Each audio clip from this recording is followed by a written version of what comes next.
Euskalduntasunaren eraikuntzari begirada genero berdintasuna. Nondik abiatuko naizen oso labur esan dut, abiatzen naiz teoria feministatik, abiatzen naiz ikerketa kokatu batetik, alegia bertan, bizi eta bertan nolabait praktika linguistiko, baina ez linguistiko bakarrik,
harreman berdintasuna, harreman ezberdinkeria guzti horien nolabait esari horretan osatzen da lurraldea. Lurraldea Kuba egiten dugu. Feminitate eta maskulinitate ereduez, ondo ez dute aipatuko, baina hori ere aipatzeko modukoa da, alegia emakume bati, neska bati, nolabait zer izango da, ze esperantza dugu izango da horretan, nahi iritsiko da, ez da iritsiko, gure gizartea ez dutera ematen dizko, eta mutik bati ez dutera ematen dizko. Hori ere kontutan dutera da. Eta intuizio horretatik, esperientzia konpartiko eta kolektibo batean, oinarritutako galdera honetatik, interbentzio baten berri, emango ditut importantea. 2011an, 2015 Gipuzkoako Foru Aldundiak programa bat jarri zuen 1000 biztanletik 20 berdintasuna, neska-mutilen arteko berdintasuna lantzeko programa bat. 20 horietatik 10 bat emakumeak dira, 20 Gipuzkoakoak guztiak arnasguneak. Hainbat ekintza egin ziren, eta ondorio, baina ondorio batzuk nabarmentzeko modukoa. Eta ondorioak hauxe ziren. Herri horietako neskak gazte edo eta mutil maskulinitate ez normatibo batean bere burua kokatzen zutenak, bere etorkizuna herritik kanpo uste zuten. Alegia, herritik kanpo biziko zen. Bere 15, 16, 17, 18 urterekin. Bere sentimenduak mugitzeko. Zergatik, herriak eskaintzen ziren mutil neska harreman horretan oso egoera deserosoan bizi zirelako. Aurrera esan da, uste dut oso kontutan etzeko datu bat da. Uste dut oso kontutan, askotan ez egiten dugu arnasgune batera eta ekonomi batera.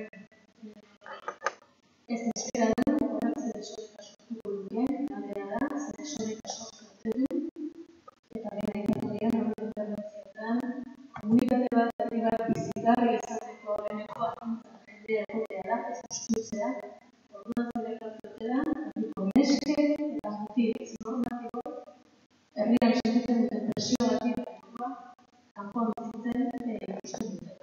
Hau, galdera hiru dute. Galdera gehiago ditu. Galdera dira aurreko emakumeek nola bizi izan dute. Herrien gustuketak gertatu denean, industrializazioagatik eta nolabait gizarteraketak eman direlako nortzuk joan direlarik, gizonak edo emakumeak, ikertu joan izateke, kontatu joan izateke, nor geratzen den herrian, nor kanpoan, eta zein geratzen dira. Beraz, arazoa edo auzia edo erronka hementxe. Erronka existitzen. Horrek izango du, erronka ere guztietan dago. Gizarte matxista batean ez digara, eta errealitate hori zoritxarrez oso zabaldua dago, eta horrein ere hegemonean dagoen errealitatea. Pentsatzean maskulinitate jakin batek bere neurri horretan sartzen ez dira gaitzekoak, enterakoak, baztertuak, isiluak, moztutuak, botere honetatik kanpo izan behar dutela pentsatzea eta praktikatzea. Hori da eguneroko bizitza oroa gestua eta urrutia. Mundu mailan. Baina galdera da. Maskulinitate horrek aldu ezaugarri euskalduna. Eta nire erantzuna da. Uste dut badagoela maskulinitate jakin bat euskaltasunari lotzen zaiona, hizkuntzari oso modu identitario lotzen zaiona, eta eraikitzen erreproduzitzen dena etengabe eta oso sarritan prestigiatu dena, bai hedabideetan, bai gure mundu ikusketan, eta nolabait plazaren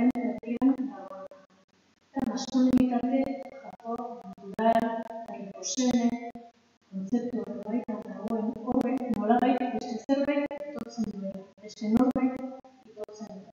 Eta uste dut, osorik dagoeneko agertzen hasi direlako hartu berriak kontutan.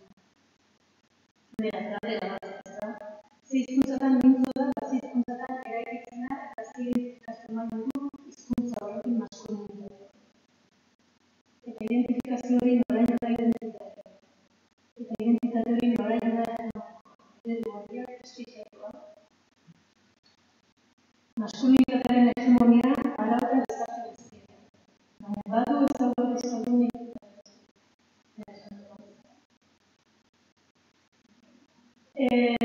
hori arrazoitzeko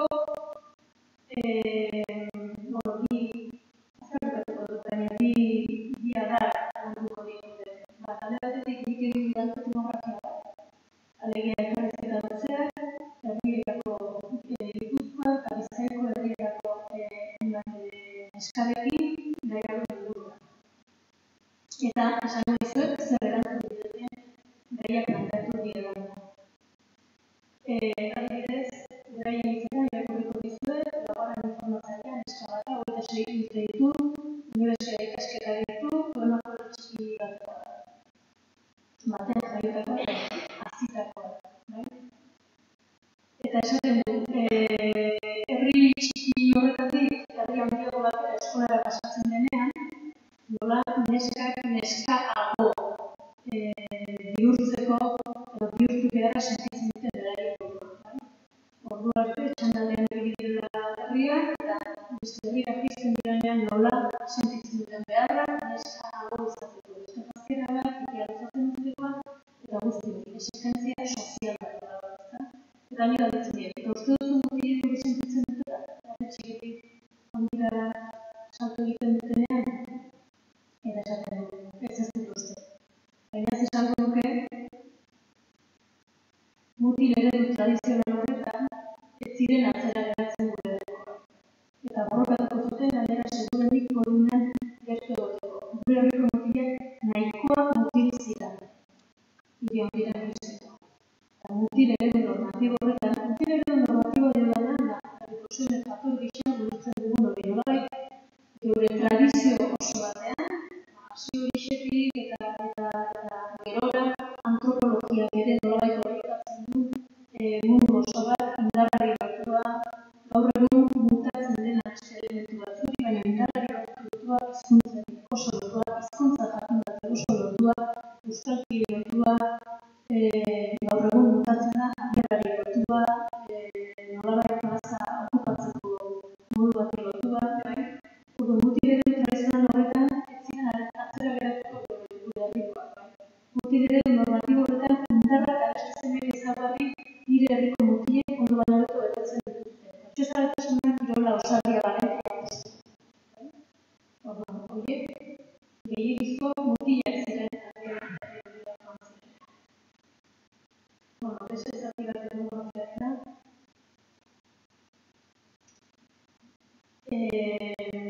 Monografiak luzeak dira, baina zatika irakurtzeko esaten du neska honek, gu erretik joan egin ginen, ikasketak gertzakera. Bai fisikoki eta bai mentalki. Eta esaten du, nola bizitzetuzula espaziorik ez izatea, autoritaterik ez izatea, onartuak ez izatea, plazaren bertira ezin agertua ez da, lotxa, aipatzen du, beldurra, aipatzen du, gu ez ginen, no ez da. Eta nik esaten dit, da zuen animeko mutilak zer. Eta esaten du, eurak ez dira mentalki joan, eta fisikoki ez. Eta haiek herrian gauden ez da. Herrian egiten dute beraien bizitza. Ez dute behar izan, beste espazio bat hortik alde egiteko. Herriak eta adibidez, neskek askotan kanpoko herrietan egiten ditu. Mutilek inoiz ez. Herriko mutilek herrian osatzen dituzte kuadriak, eta hori esan gure txona. Nolako bilatzen dugun kanpoan, eta kanpoko kuadriatara goazen, eta mutilen kasuan ez, herriko mantentzen dute. Nik uste dut hori da, ez dutelako inongo desentzutasunik sentitzen. Herrian guk sentitu dugun bezala. Eta beraiek oso eroso daude, espazioa dute, eta hori eusten dute. Eta, bukatzeko, zatitxo bat esaten du. Emakumeak egin esan herrian gauza asko egiten ditugu. Bagara nator, protagonista ez ari. Baina herrian egotean, eta konotxo artean esaten dugu, herrindare hori gu hemen gaude, gu soziedadean egunero bizitzen gara, gure kotxeak dira kalean plazan daudela. Hori gizonen egiten dute. Presentzia publiko hori gizonen da, hor ez dagoen. Eta azken, etnografiako asten zatitxo hori dute, hau beste informatzaile bada, neska bada, eta nahi neska, momentu, 30 urte, hau ere unibertsitateko gradua ateratakoa, eta hau ere unibertsitatekoa, herritik irtena, baina herrira bizitza bueltatu dena, oso modu kontzientean dena. Eta esaten du, nik galdetzen dio, zer gertatzen da mutil eredu hori betetzen ez dutenekin izan. Eta esaten du, bai, nire herrian derrigor horrelako izan behar duzu, herritar gizon gisa onartua izateko, oskurik, heterosexuala, indartsua, valentia eta adieraziko dituena, abiadura zalea, kirolzalea, tentatorera kontuan, oso normatiboa. Gero ez dakit euskal gizona horrela irudikatzen dut dugu koroa, ez dut inoiz pentsatu. Baina nire herrian horrelako izan behar duzula onartua izateko, gizon euskal herrian argi sartuta, euskaldun izana, igual da irikitzen zaizula pixka jokoak, izan zaitez egia beste modu batekoa. Baina hizkuntzari lotuta, euskaldun eta gizon eraikitzen da irudi hori digari eta aitortzen zen. Zuzara hemen, sustraiak dituen, hori aitortzen zaio gizonari. Eta nire herriaren kasuan gainera, bertako izateko bertan jaioa izan dut. Bestela ez zara bertako, ez zara herritarra, hori ere kuriosoa da. Euskaldun gizon hori izateko eskatzen zaizu bertako izatea eta euskara jakin bat egitea. Eta horren konturatzen izena. Gainera edozein euskara ez du balio, ez hori bizkakoa da. Edozein euskararekin ez zara gizon idealia. Emakumei ez zaila ez hori existitzen. Ez bertako izatea, ez euskara moto bat, ez zaila ez da ere leku zentrala ematen beraz. Ez dago, ez du balontzen. Hori da, etnografiaren zatia ikustu dut ez zertara, ez da? Nolabait, badago gueta bat edo bizipenek ematen duten zera. Orduan, badago tensio bat, maskulinitate hegemonikoa eta hizkuntzaren zentralitatetik arnasunetan zer gertatzen den gazteak. Lehen esan dut, lehenagotik badago horrela eta badaude ikerketak eta badaude zantzuak eta nolabait usatu mendik idazten duenean zer dugu horixen kontra neurri batean ez du horrela formulatzen eta ez du genero begirada egiten neurri batean hau esaten ari da edo Txepetxek, Sánchez Carrion ikerlaria bere ikerketa bat egin zuen laurogeita bat ezaguna da oso lan horretan Kantrika estudianteko antropolingüistikuna kanera euskaldun eta horrelako elementuak botatzen ditu, beste esaldi bat interesgarria esaten du la potencia de la sociedad rural vascona de Navarra, se mantiene y se perpetúa a través de la cohesión del sentido recíproco de sus valores. Laurogeita batean, Txepetxek dagoeneko markatzen zuen. Carmen Arrenaga, bertsua ditzen deneko, tesi egina du eta berak ere markatzen du garai bateko bertsolaritza maskulinitatearen habitat deitzen du, ezta? Orduan galdera da, euskera maskulinitatearen habitat dela esan dezakegu arnaz momentan. Gero hitz egin dezakegu, horretasunaz zer ulertzen dugu, ze leku euskal ibilbiderian, ez naiz bideo luzatuko, bukatzeko esan, uste dut egoera ezagutzen daudela, gaineko pentsatu dugu, bai? Eta pentsatu behar dugula, eta pentsatu behar dugula euskal ditzak, bai? Beste inor pentsatu baitzan baino lehen. Eta foro honetatik, eta beste arnasgunek horiek eta arnasgune izan daitezen ere hizkuntzaren bitartez, esaten badugu hizkuntza hau badela, gu gara pertsonak eta pertsonak izateko gure botua, hizkuntzaren bitartez eta hizkuntza horrek egiten dituen partiden bitartez egiten. Eta bukatzeko, beste etnografiako espezakiek, hau da bosgarren informatzailea, hauen eskara, 24 urte ditu, eta lana plazaratuko da, eta herrira bueltatu da modu kontziente. Eta esaten, 16 ziurterekin dituzu seguridade guztiak aparte nesken errealitatea hori da. Ez daukat herriak eremu eroso bat, eta neska izateatik zapalduta dago eta aukera bat kanpora joateak ikasketa direla itzakia edo hori. Gogorren biktima eta ondorio gara. Egin dugun oso ziurterekin irakurketa hori, joan gara, eta gero, kontzientzia daukagunean, etorri gara, eta aldaketa bat eraiki gara herrian.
Transmisio horretarako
seguraski, lehenengo eta behin gure gazteak, gazteekin, da duguna kontzientziaren elementu hori geure duetan txertatu, ez? Eta hori, txertituarek, txertituaren bezala edo normalizazioan normalizatzea, buruarena, helburu adituena, hori nostro izaniko, baina horiak hori, eta gazteei ere nolabait esan, ezan ditu euskal zalien izan behar dago. Aukera bat da, eta gudatu aukera bakarra, nolabait berman ezakena, hizkuntzaren transmisio eta geroa aurrera egin dut.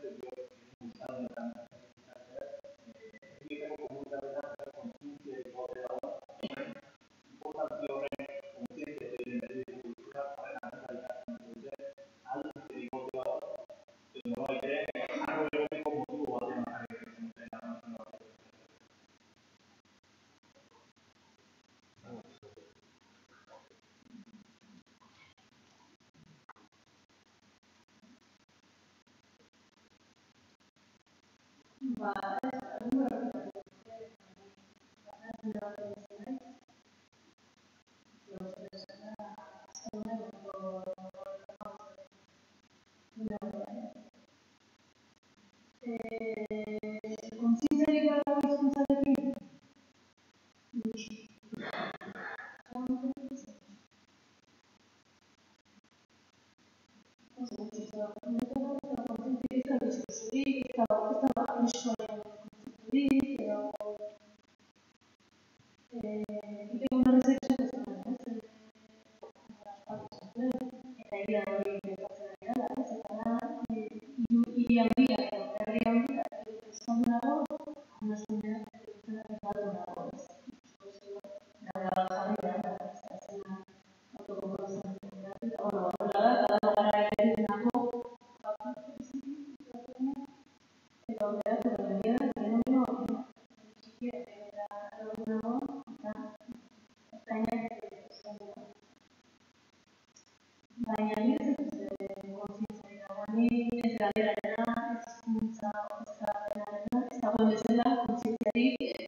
Kontzientziarik gabe oso zaila, eta kik egizun horretara bueltatuta eta pixka bat ezkargarria da, eta pasarian hogeita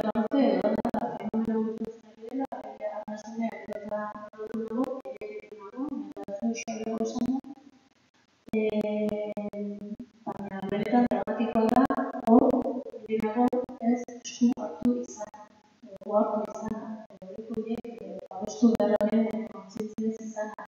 Horiek horietan, programa edo praktika edo interbentzio jakin batzuk martxan jarri, nolabait berezkoa den, berezkoa zer bezala, kantu bezala, berezkoa den hizkuntz gune oxigenatu hori, nolabait ez galtzeko, galtzeko guztiak dituen gune bat denean.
nik ezagutzen dudan arte, eta Tolosako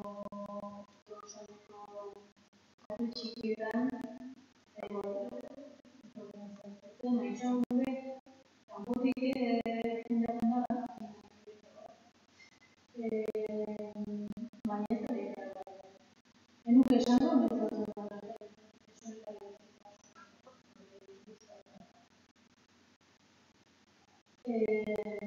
Egia da, etorri diren eta euskaltzen ez diren euskaltzen zenagatik, ez egiteko euskariak ez duten.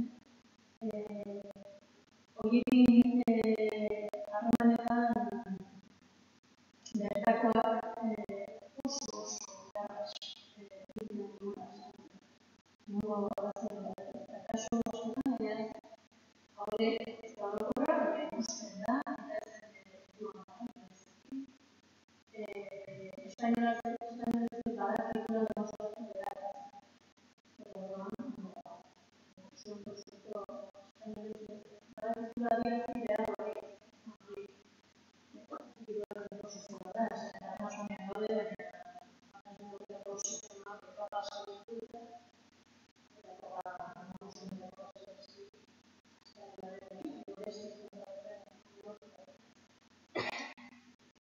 Orduan ez daite arazoa kanpoko jendearen, edo bertan bizitzen jendearen kontzientzia edo euskal hiztun izatearen garrantziaren indar hori, eta indarra eta hori izan zeraritu izan komplikatuan,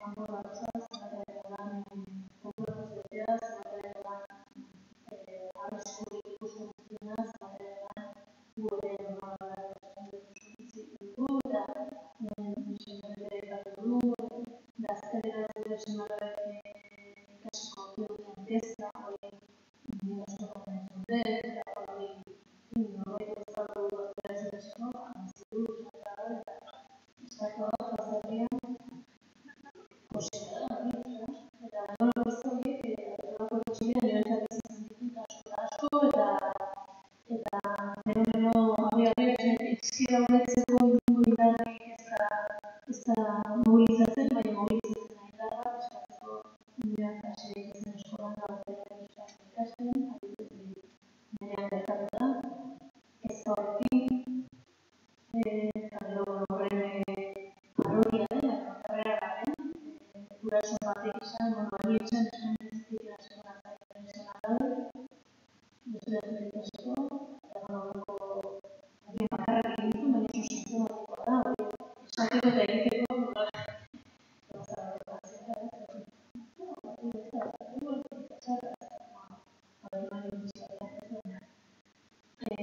nik uste dut ez dara inbeste kanpoko lehen ere esan duzak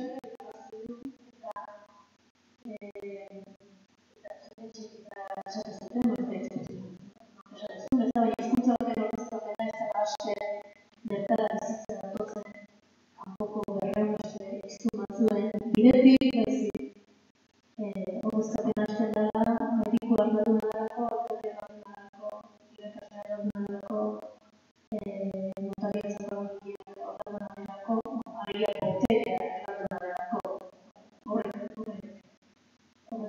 boterea, autoritatea, agian privilegio bat edukitzea, izan egin bezala errekostatuak. Administrazioak esan dezakela sortzerik errekostatuak euskara zazakitenek hartzen dituztela, hori politika bada, txikieta, eta soluzioa esan, ez ere.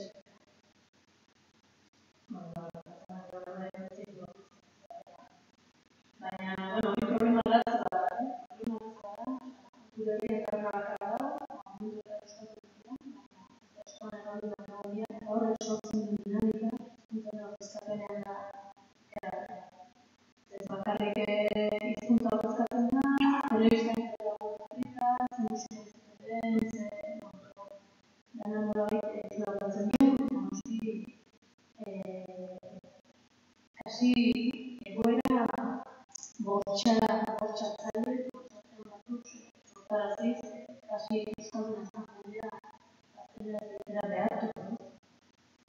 Eta horrelakoak eskatzen dira eta nintzen nahiko prozesatzen.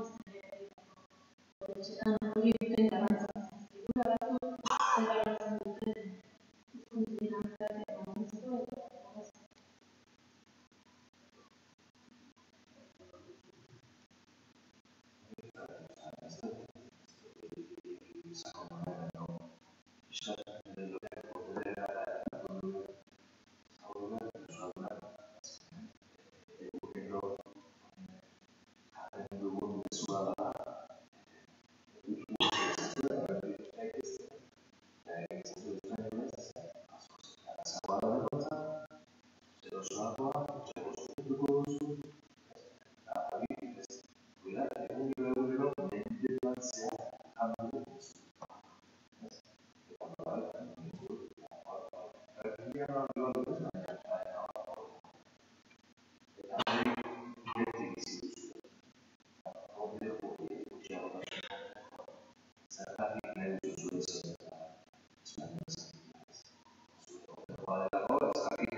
beti daukagula, eta hori dela benetan hizkuntza ordezkapenaren abiapuntua, ez zenbat jende etortzen den, eta noski gero gainera etortzen baldin badira klabeak diren leku batzuetara, lagun batek kontatu zidan adibidez, Itziarren Burugorria ostatua olako lehiaketa bat egin zuten, eta Azkoitiar batek irabazi zuen, erdalduna zen, eta claro, eta barnakuntzan, baina pikutara.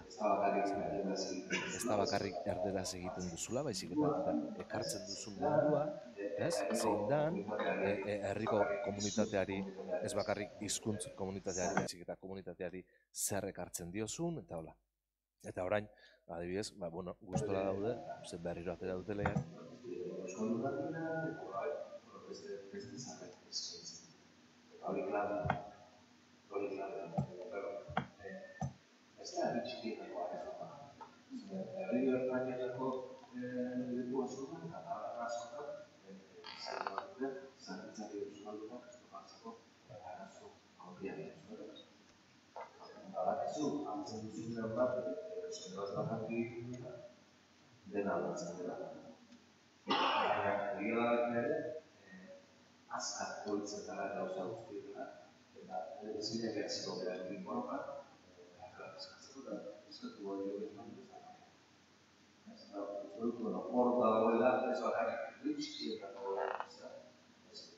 Herri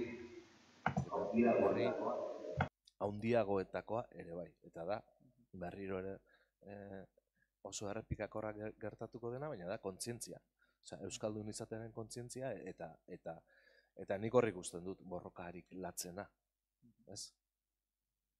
Eta gehiegi sartu gabe, hizkuntza politika edo kontzientzia aipatu duzuelen, aipatu dugu hedabideen kontsumoa eta barra aipatu ditugu, gai bat bai jarri nahi nizuke mahai gainean harridura edo deigarri egin zaizkigun datu batzuk izan ditugulako azken aldian, arnaskunetan kaleko erabileraren neurketa egin da, Tolosaldean adibidez 28 herrietan neurtu da kaleko erabilera, eta herri horietako askotan datu deigarri bat izan dugu. Konparatu dugunean kalean zenbat euskara entzuten den, eta inkesten arabera herri horretako etxeetan zenbat euskara egiten den, herri horietako askotan kalean askoz euskara gehiago entzuten da etxean baino. Ez dakit ze hipotesi jarri dezakegun mahai gainean, kontzientziarekin, hedabideen kontsumoarekin, lotuta zergatik gertatzen da, zein dabil kalean eta zein ez dabil kalean. Nik ez dakit nola egiten den kale erabilerako, benetan ez dakit nola egiten den, imaginatzen dut, hartuko direla herriko leku diferenteak, hartuko direla ordutegi diferenteak, saiatuko direla adintalde diferenteen zea neurtzen, baina hori da, zu iristen zara, ez dakit, zenbat denboran egiten da kale erabilera baten inkesta? Zenbat egun hartzen dira? Zenbat, esan nahi, variante asko daude eta kale erabileraren inkesta hori da. Egun horietan, ordu horietan, leku horietan entzun duzuna. Eta balio du, bueno, idea bat egiteko, baina nik lehen ere aipatu dut, niri harrigarriak egiten zaizkit beste datu horiek, ez? Kale erabileran agertzen ez direnak, eta da, ze audientzia daukaten Espainiako telebistakatek, Telecinco batek adibidez,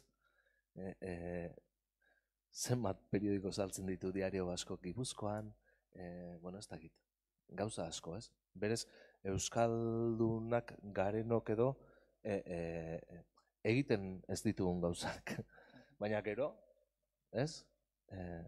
Horiek agertzen dira, datu horiek agertzen dira, ordan. Ba, ez dakit oso ondo zein dan motiboa. Nik badaugat hipotesi txatxu xamar bat, baina da, Ramon Zaizar Betoriari aspaldi irakurri nion Aberriaren alde eta kontra liburuan, ez? Beraiek espainolez jasotzen zuten hezkuntza guztia derrigortu da zegoelako, Franco garaian, eta orduan eskolan espainolez egiten zuten, baina kalean euskaraz egiten zuten. Nolabait? Bazen gainera erantzun nahi bat edo kontra egiteko nahi bat, ez?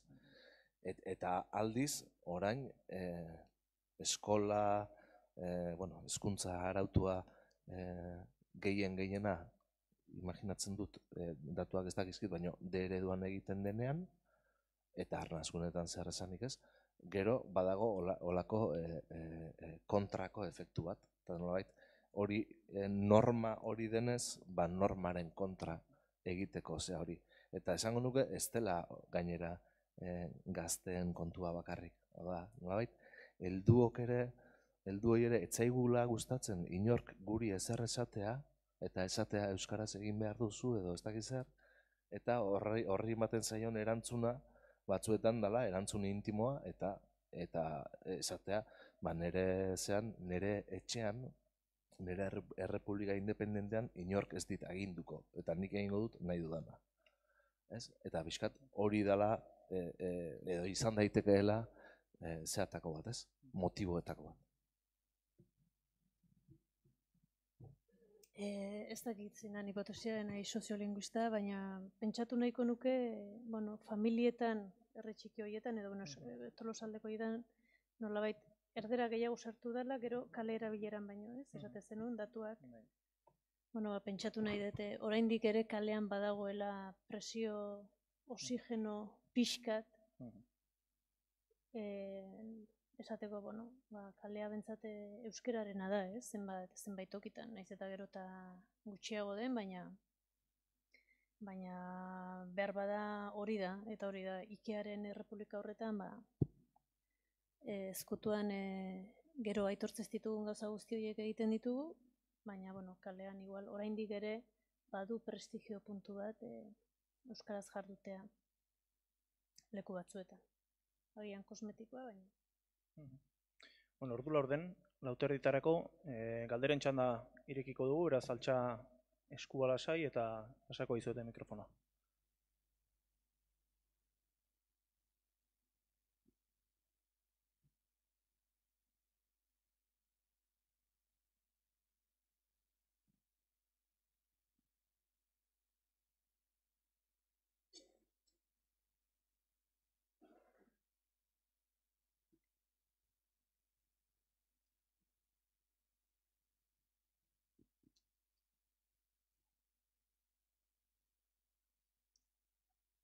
Nik galdera badaukat Lorearentzat, justu lehengo, bueno, hitzaldiaren bukaeran aipatu duzu, neska bat bere garaian herritik irtendakoa, bueltatu dala kontzienteki herrira, jaiot herrira, eta bueltatu dala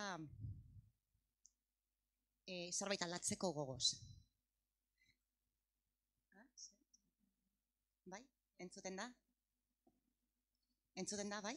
Bueno, herrira bueltatu da neska gazte hori, gauzak aldatzeko gogoz, esan duzu. Zure azterketa etnografiko horren baitan, Sortu zaizkit bi galdera, ez dakit erantzuna dauden elkarrizketa horietan agertu diran, baina bat, neska gazte hauek euren jaioterria usterakoan, 16 eta 18 urterekin edo,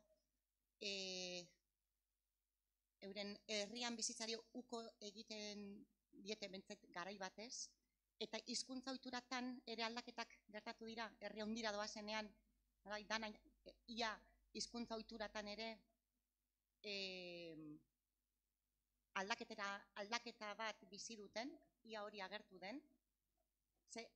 Lotu dituzu, zure zera kontakizunean, ero nik behintzat hala ulertu dut, maskulinitatea, identitatea eta euskaltasuna oso lotuta izan dituztela neska gazte hauek, eta hortik ateratzea erabaki izan dutenean, maskulinitatearekin lotutako arau sozial hoiei uko egin, eta hizkuntzarekin zer gertatu etedania hori agertu dan, eta bigarren galdera badaukat, eta bueltatu direnean, ia agertu dan, gauzak aldatzeko gogoz bueltatu dira, eta zer aldatzeko gogoz, ia arau soziala, euren feminitate edo emakumizatearekin lotuta dagoen, edo ez dakite informazio hori agertu den, baina niri bentsat jakin mina piztu dit. Etnografietan, kasu guztiak ez dira kanpora normalen herri txikietatik 16 urtekin bazoa, 16ekin ez, 12rekin. 12rekin bazoaz, ikasketak jarraitzera, eta ero, unibertsitatera bazoaz eta ja leku handiago batera, eta hori orduan, tipo diferenteak daude, batzuk unibertsitatera joan dira, beste batzuk ez, esan batzuk 18 urterekin bueltatu dira herrira, beste batzuk ez dira bueltatu, eta unibertsitatera joan dira, edo ez dira unibertsitatera joan, baina ez dira bueltatu ez da ere. Hor hipotesi bat, pixka bat agertzen da, eta hipotesia, ez dakit erantzuten dizuten, baina hipotesia da, gutxi gora bera, arnasgunean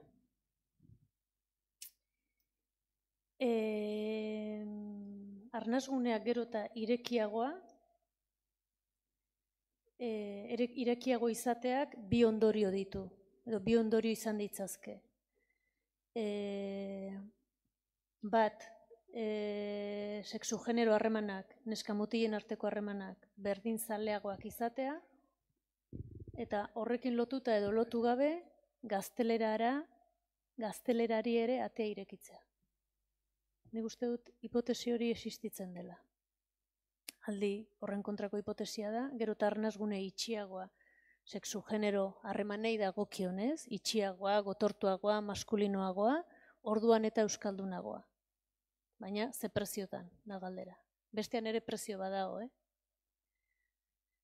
Kontua da nola asmatzen deun preziorik ordaindu gabe gune bizigarriak egiten, ez da, eta euskaldunak. Baina, uste dut badagola hor zerbait. Ez du esan nahi horrek, espainolak, askoz, berdinzaleagoa dienik, ez du hori esan nahi, baizik eta espainola nahikoa mundu ireki zabal anitza dala zure txokoa topatzeko. Beste modu batea, edo zuk bizi duzun zure, zure joera sexualak edo identitateak bizitzeko aukera gehiago duzu, handiagoa delako, ez da? Hori bezain aukera hertsiak eta gotortuak eta matxistak noski egongo direla. Bai. Eta beste galdera zeintzan. Orduan, kanpora irtetzen dien hoiek, normalean lehen fase batean ez beti, baina askotan hala ere euskararen munduan segitzen dute, eta nolabait beraien bizitza eta beraien bizitza personaleko edo bere militantzia modu diferenteak edo aukeratzen dituzten aisia moduak edo harreman moduak eta horiek euskaraz garatzen dituzte unibertsitatera doazen arte eta orduan ja gaztelerazko mundu batean sartzen dira. Bueltatzen direnak nire kasuan ez dira gehiengoa, baina hori ez da esanguratsua, ze nik aukeratu ditut eta igual kasualitate hutsa da, gutxiengoa dira bueltatu direnak, eta bueltatu diren horiek nolabait kanpoan egiten zuten militantzia bat, eta bereziki militantzia feminista herrira eraman dute. Eta orduan herrian hasi dira hori egiten. Eta hortik esate dute gu hau eraldatzera gatoz, ez? Ez da zein zan horren galdera, bigarren kasu honetan bueltatzen direnena? Hizkuntza ohiturak, bueno, bai, bueno, gehien bat hori, jai batzordean sartzea, festa parekideak antolatzea, herrietan egon daitezken festa ekitaldi tradizional, hainbat egon daitezen horietan emakumeen presentzia bermatzea, eta beraien eguneroko bizitza horre egitea, lehen egiten zuten bezala, baina beste arau sozial batzuk bultzatuz, ez? Irekiagoak, onargarriagoak eta anitzagoak izango liratekenak, ez? Nik aukeratu hitz egin duten informatzaile guztiek esan behar dut oroar hizkuntzaren kontzientzia handia zutela, baina ez beti herrian garatua, gehienetan herritik kanpo garatua. Nolabait iristen direnean gune batean ohartzen diren, badakizu, baina ja praktikan ohartzen zaren euskaldun bezala ezin duzula funtzionatu eta hor, bi bide dituzu edo asimilatzen utzi edo indartu zure kontzientziara urratsa eman da. Kasu hauetan guztiek kontzientziara urratsa emandako neska ziren. Ez da kasualitatea no estan. Egia da beste eremu batzuetan oso emakume kontzientziadunak direla, bai, beraien militantzian eta horrelakoetan beste eremuetan ere bai, beraz badute entrenamentu bat esango dugu horrela funtzionatzeko edo horrela pentsatzeko edo.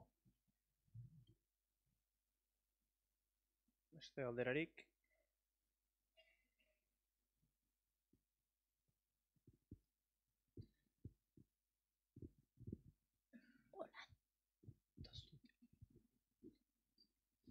Zaldeon, behar da. Bueno, ni kontzientziaren gaiari luko diot, aizko aipatu dezuet, eta uste gaurko hitz gakoetako bat izango gala. Adin batekoa garenak, ni behintzat, etxean, kontzientzia euskaltzale hori ezaugarri batekin identifikatzen dugu, ni behintzat, bai, euskararen eta euskarazko produktuen aldeko sustapen bat, hau da, etxean zegoen euskaraz sor zitekeena ura ekartzezan etxera, baina baita ere, gaztelaniari uko bat. Gaztelania ere albazan baztertu.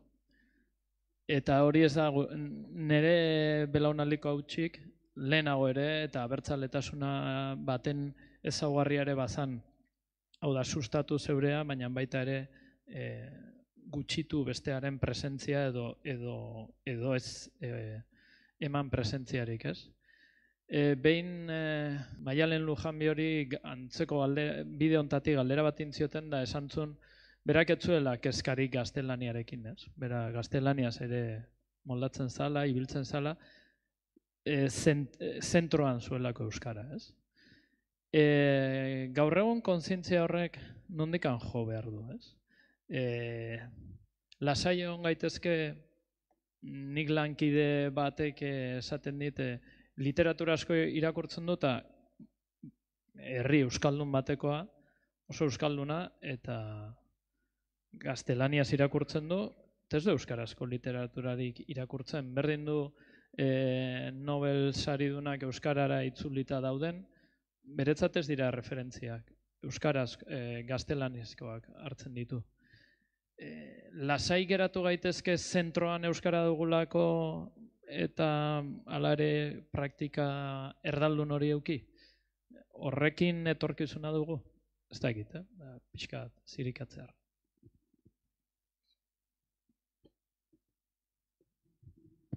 Bueno, euskara zentroan baduzu, baina praktikaz baduzu euskalduna, alperrik xamar, euskara zentroan. Nik hor ikusten dut zeatako bat, ez? Eta nire inguruan ere zuk esan duzuna, ni zure adin ingurukoa izango naiz, ze etxean gauza antzekoa jaso nuen. Etxean ezin zan espainolez hitz egin. Ez? Eta nolabait horrek ematen dizu olako zea bat, beraientzat hain zaila izan zena euskalduna izatea, euskaraz hitz egitea, ez? Zu ez etorri orain zeakin, ez? Eta nik ez dakit hainbestekoa izan behar duen edo mugatzera jo behar duen, baina bai ikusten dut izugarrizko beharra ez dakit nola esan, euskaldun izateari zea gehiago emateko. Hau da, ez lotzeko euskaldun, gizon, ez? Normatibo, hegemoniko, kirola, abiadura, ez da iz, nik horri ikusten dut, eta uste dut Atxagak aipatu zuela behin edo esaten duela, askotan ez dakigula euskaldun izateko modu diferenteak ere badaudela, eta adibidez kulturak, euskarazko kulturan gauza asko daudela, batek hart ditzakeenak, ez da bakarrik bertsolaritza, ez da bakarrik literatura mota bat, ez da, esan nahi, nik horri ikusten dut zeharik handiena, ez da ginoa esan, bai, dekalaje handiena edo. Hau da, euskara zentroan daukagu eta gure hizkuntza praktika euskalduna da, baina gure bizi modua edo bizitza elikatzeko modua ez da euskalduna, ez? Eta nik larun batean adibidez, Arkaitzkanok Elgoibarko izarran egin zuen olako gauza bat, baina tesia oso sinplea zen, eta zen 100 hitz ikasi behar ditugu euskaraz. Eta oraindik, ez, hori esaten ibili beharra edo, ez, egin zitzaidan gogorra, baina aldi berean arrazoi guztia du, ez? Ematen du ez dela nahikoa, ez? Euskara ez dela nahikoa inoiz. Eta orduan beste zerbait behar duzula, espainola, inglesa, beti beste zerbaitek elikatuko zaituela euskarak baino hobeto. Eta orduan, nik horri ikusten dut zeharik handiena, eta euskara zentroan izatea gero praktika ez bada euskalduna, hor ikusten dut baita ere problematako bat, hau da, kale erabileran datu batzuk, baina gero etxeko zean beste batzuk, ez? Eta esango nuke, pixkat arrisku hori igual badagoela, ez? Nolabait, euskara usteko, ez hor, erabilerarako, hitz egiteko, zea, bestea, eta gero, zure beste mundu guztia ez izateko euskaraz.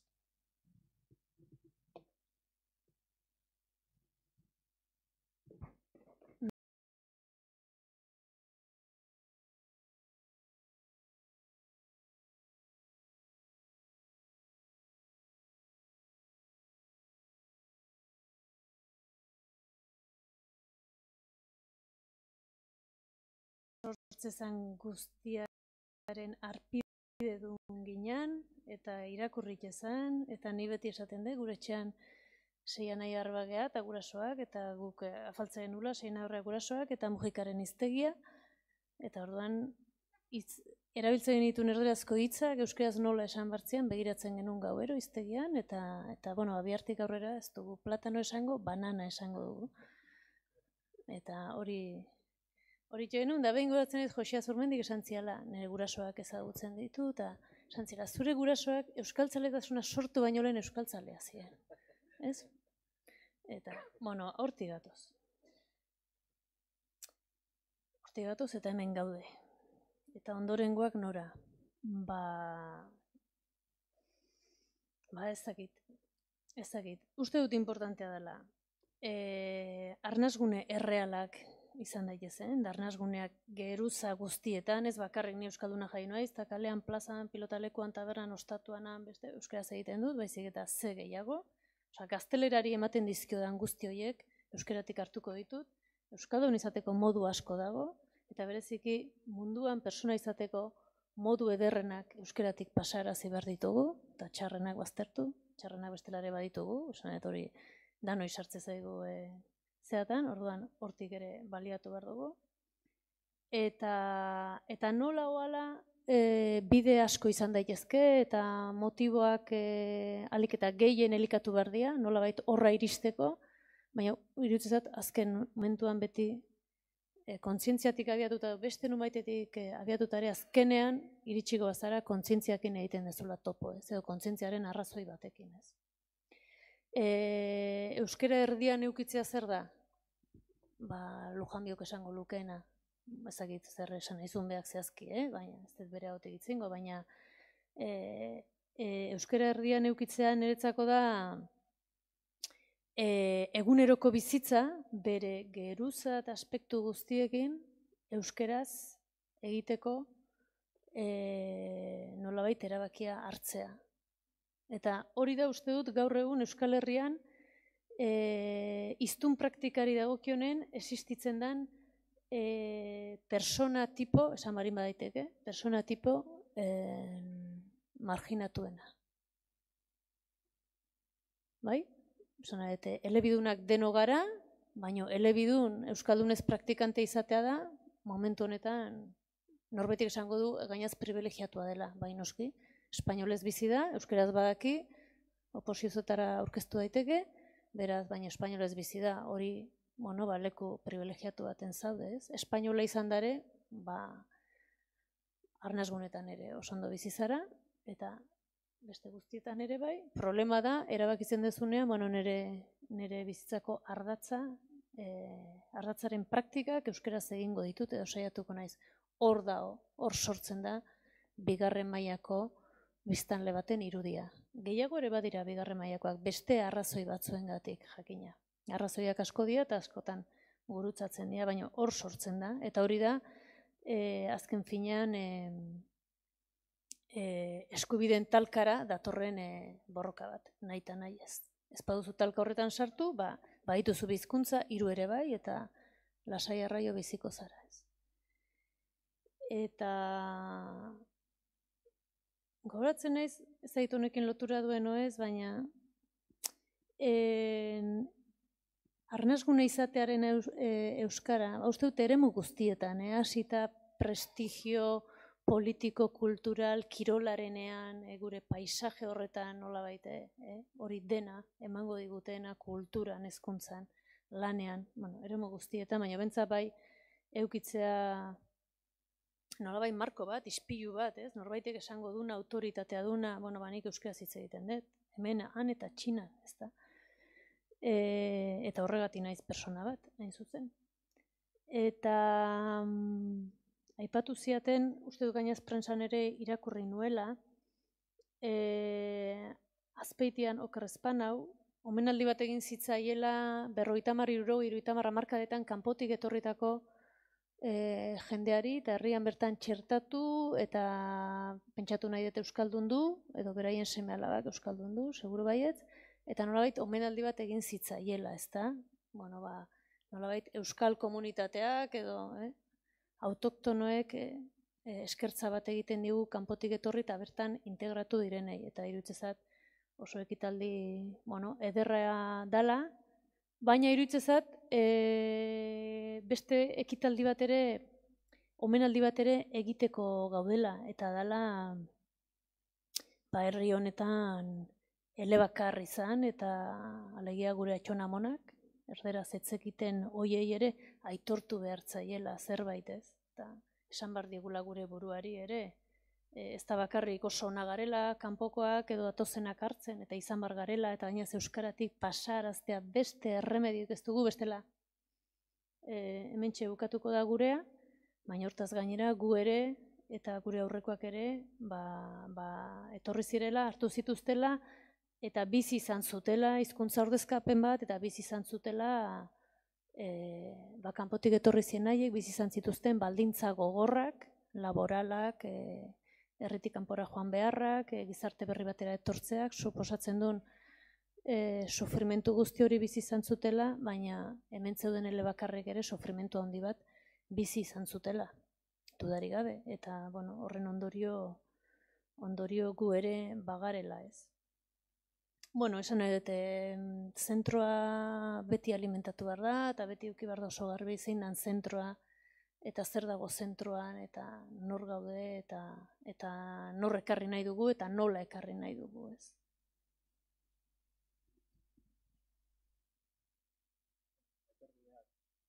Lauterriak baditugu, beraz bukatutzat emango dugu hau, eta hurrengo bai inguruari paso emango dugu. Eskerrik asko.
Arratsaldeon eta ongi etorri, lurraldea eta hizkuntza laugarren aldi honetako azken saiora.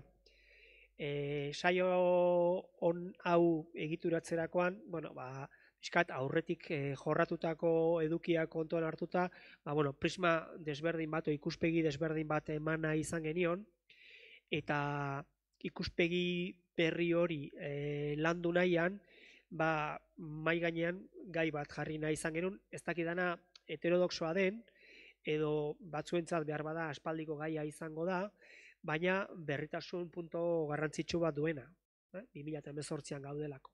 Eta da, zuzen ere, ia udalerri euskaldunek baduten baduten halako eginkizun bat, bere hiztunak, nolabait ere, talentudun hiztunak izan daitezen, eta talentu hori Euskal Herriak herri moduan jaso dezan.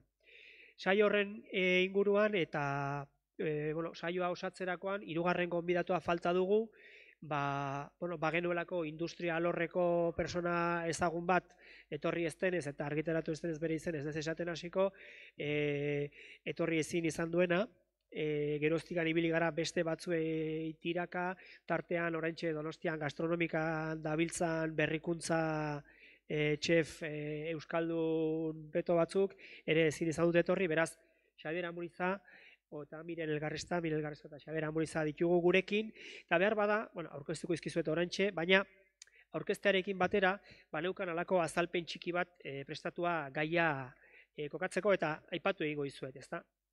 Michel Etxekopar, Gotaineko txirulariak, esaten du, Zuberoa dela munduan artista gehien duen lurraldea, densidadez ulertzen da, ezta? Eta hain zuzen ere zergatik, udalerri txikiak, denak elkarren ondoan ikasten dutelako elkarrekin dantzan, txirula jotzen, pastoralak egiten, maskaradak eta behar den guztia. Eta ez hori bakarrik, eta gainera soinekoa josten, eta bar. Eta beraz, bere gogo eta horri tiraka, ekarriko bagenu lurgune euskaldunera, Zuberoa ere baden hori, naiz eta gaur-gaurkoz ez dugun halako datu ofizialik Zuberoako udalerritako euskara gaitasunari buruz, gezurra badirudi ere, hor gaude, eta nolabait ere, ari horri tiraka, ekarri dugu gai hori ona, ezta? Eta nolabait ere, oso behin baina gehiagotan aipatzen zaigu, eta merezi du mai gainean jartzea, ezta? Udalerri txikietako kapital soziala zeinen garrantzitsua den. Baina udalerri txikietako kapital soziala esatean alegia elkarteak, elkarteen arteko loturak, elkarrekin egindako festak, elkarrekin egindako auzolanak, elkarrekin egindako hau, eta elkarrekin egindako beste, konturatzen gara, gure lurgune euskaldunaren kontzeptua pasatzen dela, euskararen erreserba bat izatetik, balio berezi badaukan eremu batera. Eta kapital sozial handia duzula esatea, ez da bakarrik euskalduna zarela esatea, baduzu ere ondare bat, transcendentzia handiagokoa, ez da. Eta beraz, eta nolabait ere hori mailan gainean jarriz, gonbidatu ditugu gure artean, bai Miren eta bai Xabier, behar bada, beraien beraiek ezagutzen dituzue eginkizun jakin batzuegatik, baina nik besteren bat edo beste ere azalera ekarriko nuke. Gure artean, kasu honetan Miren Elgarrezta, Zumarragarra bera, baina urteak daramatzana noski Oñatin bizitzen, nekazaritzaren munduan hainbat eginkizun betetakoa, eta azpimarratuko nuke nekazaritzarena hain zuzen ere, beste hartzai eskola eta bar, oso lotuta daudelako ere udalerri txikien, goizean hitz egin dugun biziberritze ekonomiko endogeno horrekin, ezta? Beraz, ezagutza hori badu, eta agintaldi honetan, Gipuzkoako Foru Aldundian, berdintasuneko zuzendari. Baina berdintasuneko zuzendari izateak ere, badakarkio udalerri euskaldun batetik etortzeaz gain, badakarkio eginkizun berezi bat, eta da mundu kontzeptual oso erdaldun batean zeratu behar duela, hornitu behar duela bere bere diskursoa eta bere lana, ezta? Bueno, feminismoaren inguruko iturriak Euskal Herrian ere oso emankorrak izan baditugu ere azken aldian, egia da, oso gai transnazionala dela, eta hor mugitu beharra daukala. Gaur ere gure artean da, baina, Amsterdamen egotekoa zen, eta, hitza emanda zegoenez etorri da. Beraz, esaten ari nahi zenarekin, azpimarratu nahi dut, nolabait ere, bera hemen egotearen pertinentzia, ezta?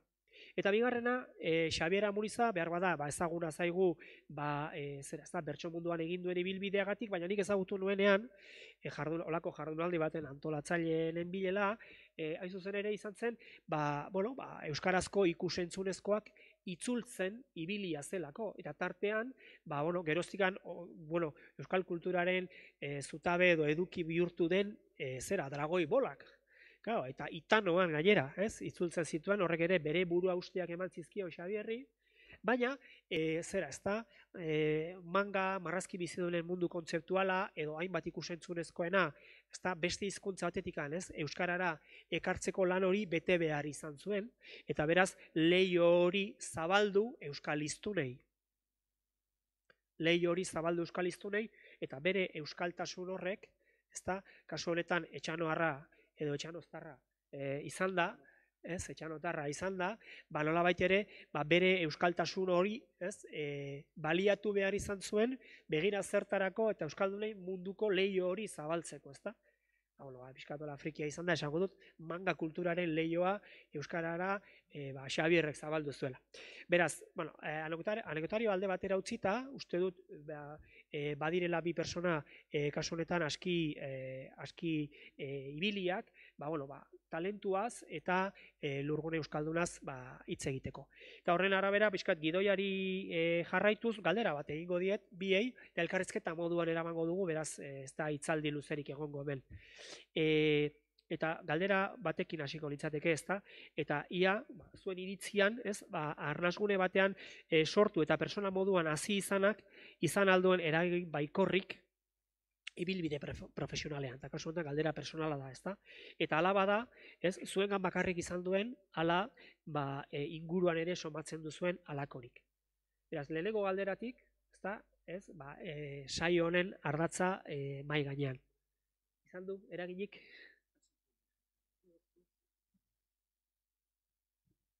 Eskerrik asko Xabierrek hitza eman dit, ni hasteko ez dakit.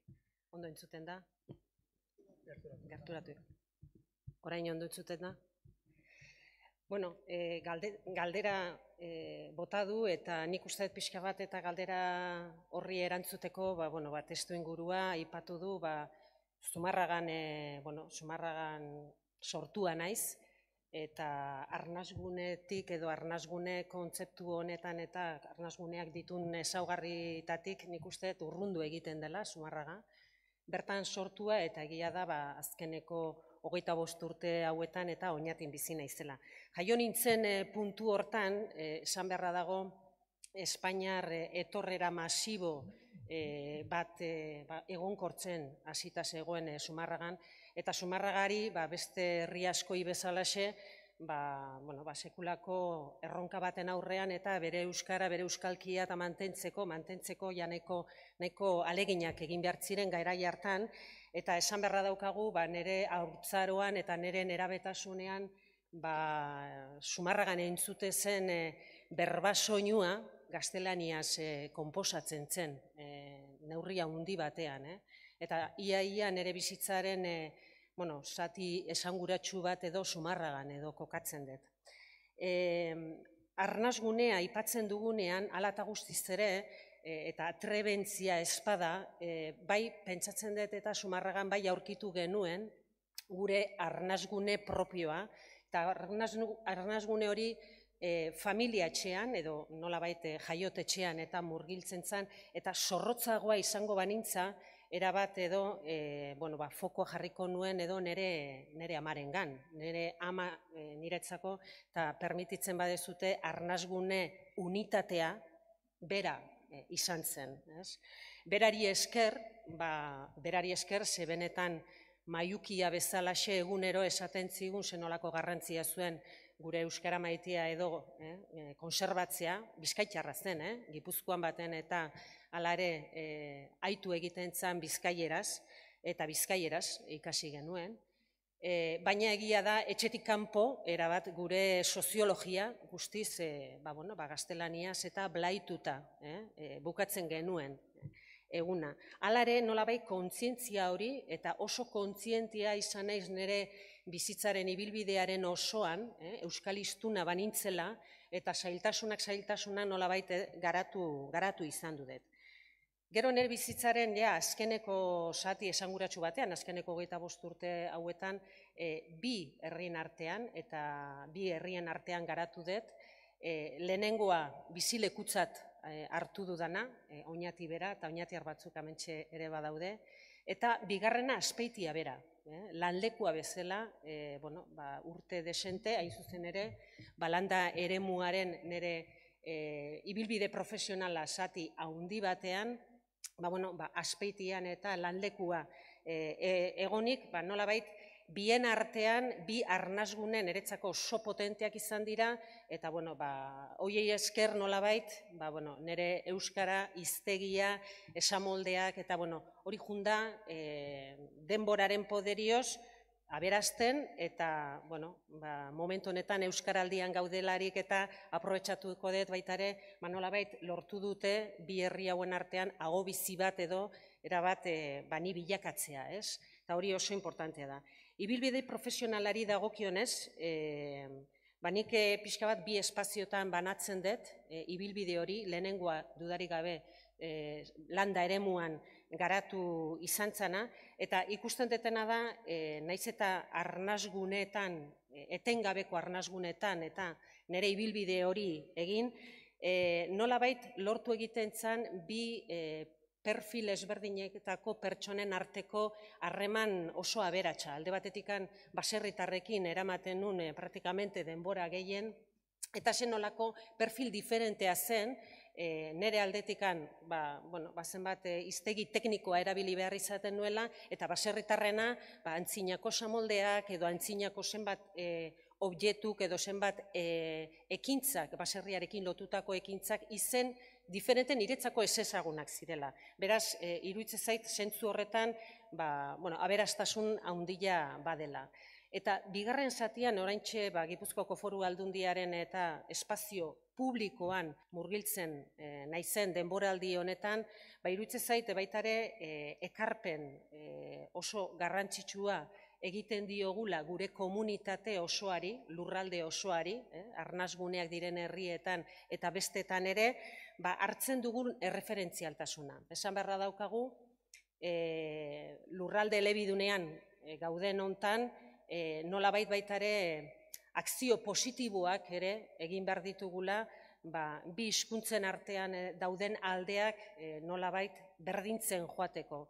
Eta espazio publiko honetan eta ordezkaritza publiko garen heinean, baita ere erabili behar ditugu nolabait teknikak edo araudiren bat, nolabait ekintza positibo hori aurrera ateratzeko. Eta zentzu horretan, nik uste erreferentzialtasun puntu bat edo elementu bat edo kokatzen da gure pertsonetan, eta lortu egiten deuna da akzio positibo horrekin euskararen presentzia bermatzea eta erreferentzialtasun hori lortzea. Eta hor kokatuko nuke ibilbide profesional horretan edo egiten dugun ekarpena zentzu horretan. Igual, Xabier, zure txanda.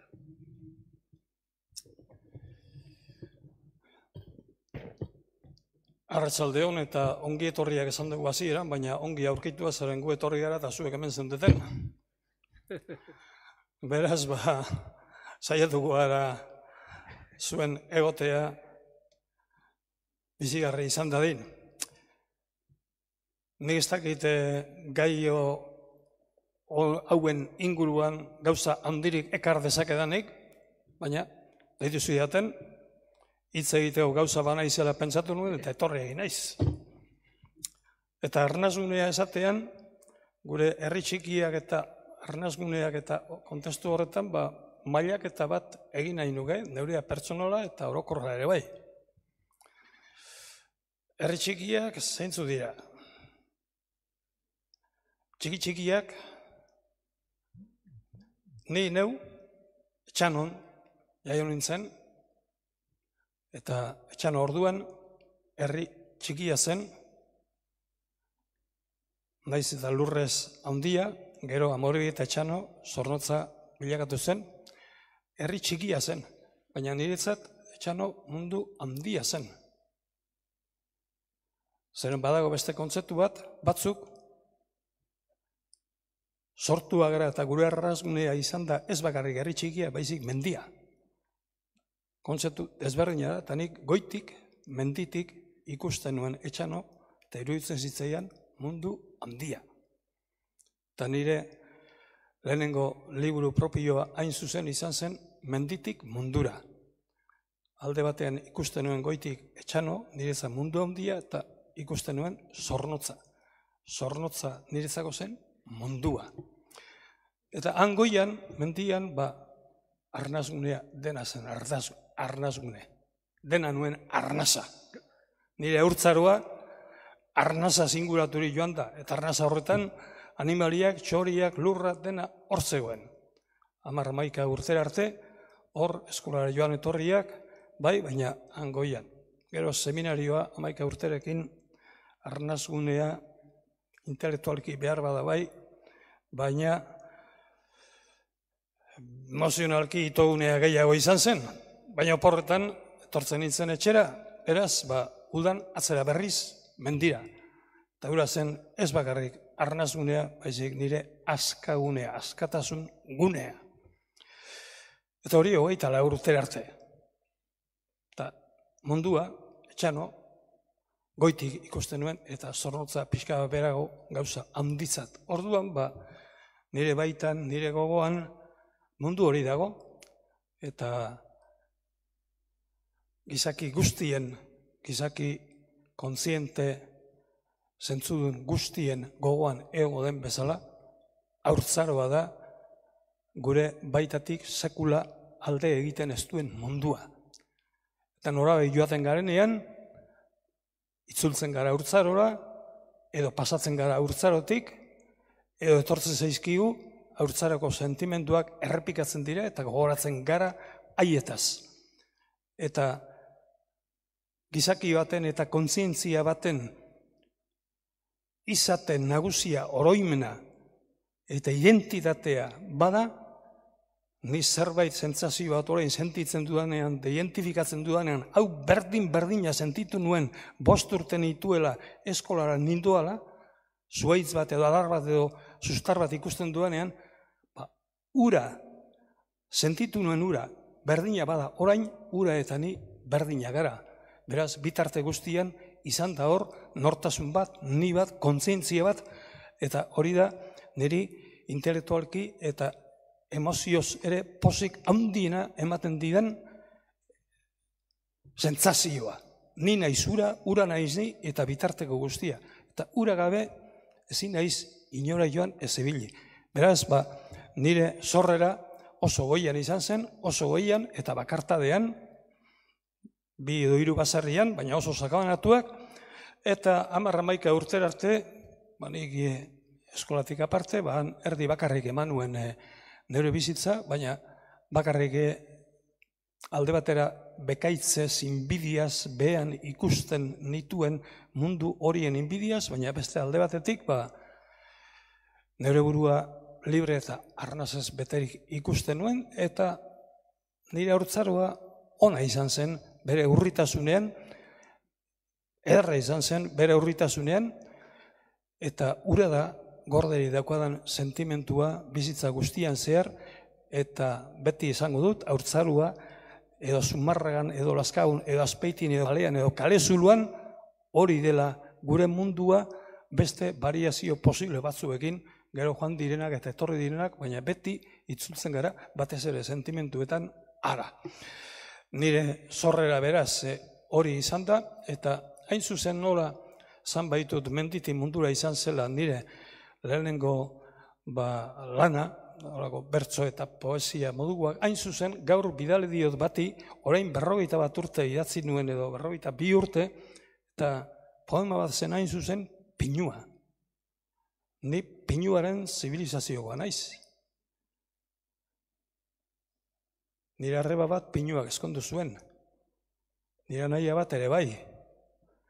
Ni seminarioan zerbait gastua izan banuen, zegoen apurretik pinuak eman zuen. Pinua gure ingurua izan zen, pinua arbola bat izan zen, eta nik poema bat egin nuen, pinua lehen alde bezala edo pinua maitatuz. Eta niri min ematen zidan, pinuaren kontra hitz egin zezutena, zeren ni pinuak, eta gure etxea pinuak salbatu zuen, eta etxe asko pinuak salbatu zituen gerra osteko ondamenetik, itomenetik eta pobreziatik.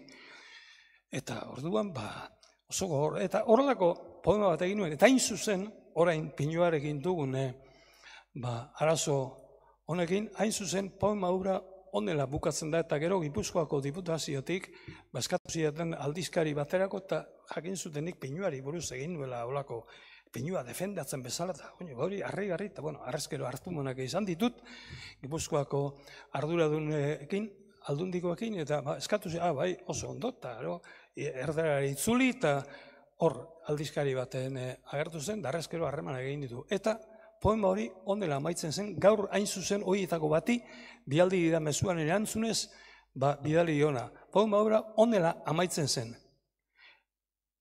Eta inoiz, hiltzeko ordurik baletorkio, eta etorriko zaio, nik bizi banaiz, maite baten galera kantatuko dut. Eta gaur handik onantz nentorrela, eta idatzi diot lagun horri, haizu, profesio hura betetzeko garaia heldu da. Ez genuen uste, nik ez nuen uste biziko nintzenik, bada espada jarri nuen bizi banaiz, bizi naiz, eta pinuaren eriotza, eta pinua etorri zen bidetik isilik joango da. Hori da nire zorrera, hori da nire mundua, eta hortik aurrera, ez da gaur zer ekarpen egin ahal izango dudan, baina berriz galdetzen badiete zerbait, erantzungo dut. Talentuaz ari gara, eta galdera, bazen, eta gainen utziko dut, eta pasako gara hurrengo galderetara, baina bazen, zuen iritzian, arnasguneek bazuten, nolabait ere, talentu duen personak eragiteko, sustatzeko, doai bereziren bat, ezta? Eta hori horrutziko dut, ez diozu erantzun, eta hurrengo galderak nolabait ere kontestura ekartzen saiatuko naiz. Biren, esate baterako, eta zure gaur egungo eginkizunetatik begira, ze diagnostiko egiten duzu arnasgunei begira, eta berdintasun zuzendarizaren aldetik, eta nolabait ere bereziki emakumeak bizi duten egoera aipatzen duzun aldetik, lehen ere Loreak azpimarratu duena erki. Egia da, ez da denbora asko, gai honetan murgildu garela, ezagutu nahi genuen genero irakurketa eginez, landa eremuan diagnostiko bat behar genuen, diagnostiko asko egiten dira genero ikuspegitik, baina ez guztiz esan nahi dut kategoria bati begiratuta, eta kasu honetan landa eremuko kategoria horretan nola konportatzen zen edo zeintzan jarrera genero ikuspegitik arrakala hoieketan nola mugitzen ziren, eta egin genuen diagnosi bat, egia da bertako jendeak pozik hartu zuten horrelako ekimen bat aurrera eramatea, ze inoiz ez da diagnosi sozioekonomiko bat egin genero ikuspegitik eta hain zuzen ere landa eremuan. Eta dato batzuk eta pixka bat baita ere kontestun jartzeko, nik esango nuke oreka badela, nik uste dut elemento gako bada arnasgunetan eta landa eremuetan, noski arnasguneak eta landa eremu herri txikiek nolabait guztiz lotuta daude, eta lurralde orekari begiratuta, Gipuzkoa oso ondo posizionatuta dago zentzu horretan, 720.000 biztanlea ditu, eta horietatik 120.000 nolabait kokatzen dira herri txikietan edo landa eremuetan, herri eta auzogunetan. Horietatik 120.000 horietatik 40.000 dira zuzen ere 2.500 biztanleti berako herrietan bizi direnak.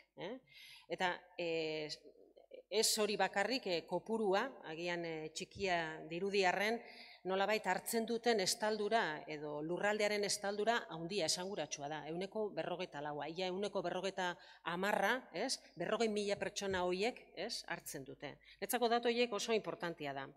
Genero irakurketa horretan kontutan hartu behar dugu emakumeok, herriaren erdia izanik, diagnostiko honetan ikusi izan dena da emakumearen presentzia ekonomikoa eta soziala ez dela hain handia eta gainera ez dela handitzen alderantziz baizik, kontrakoa egiten du, aztea jun partez nolabait edo gutxitzen doa, presentzia hori.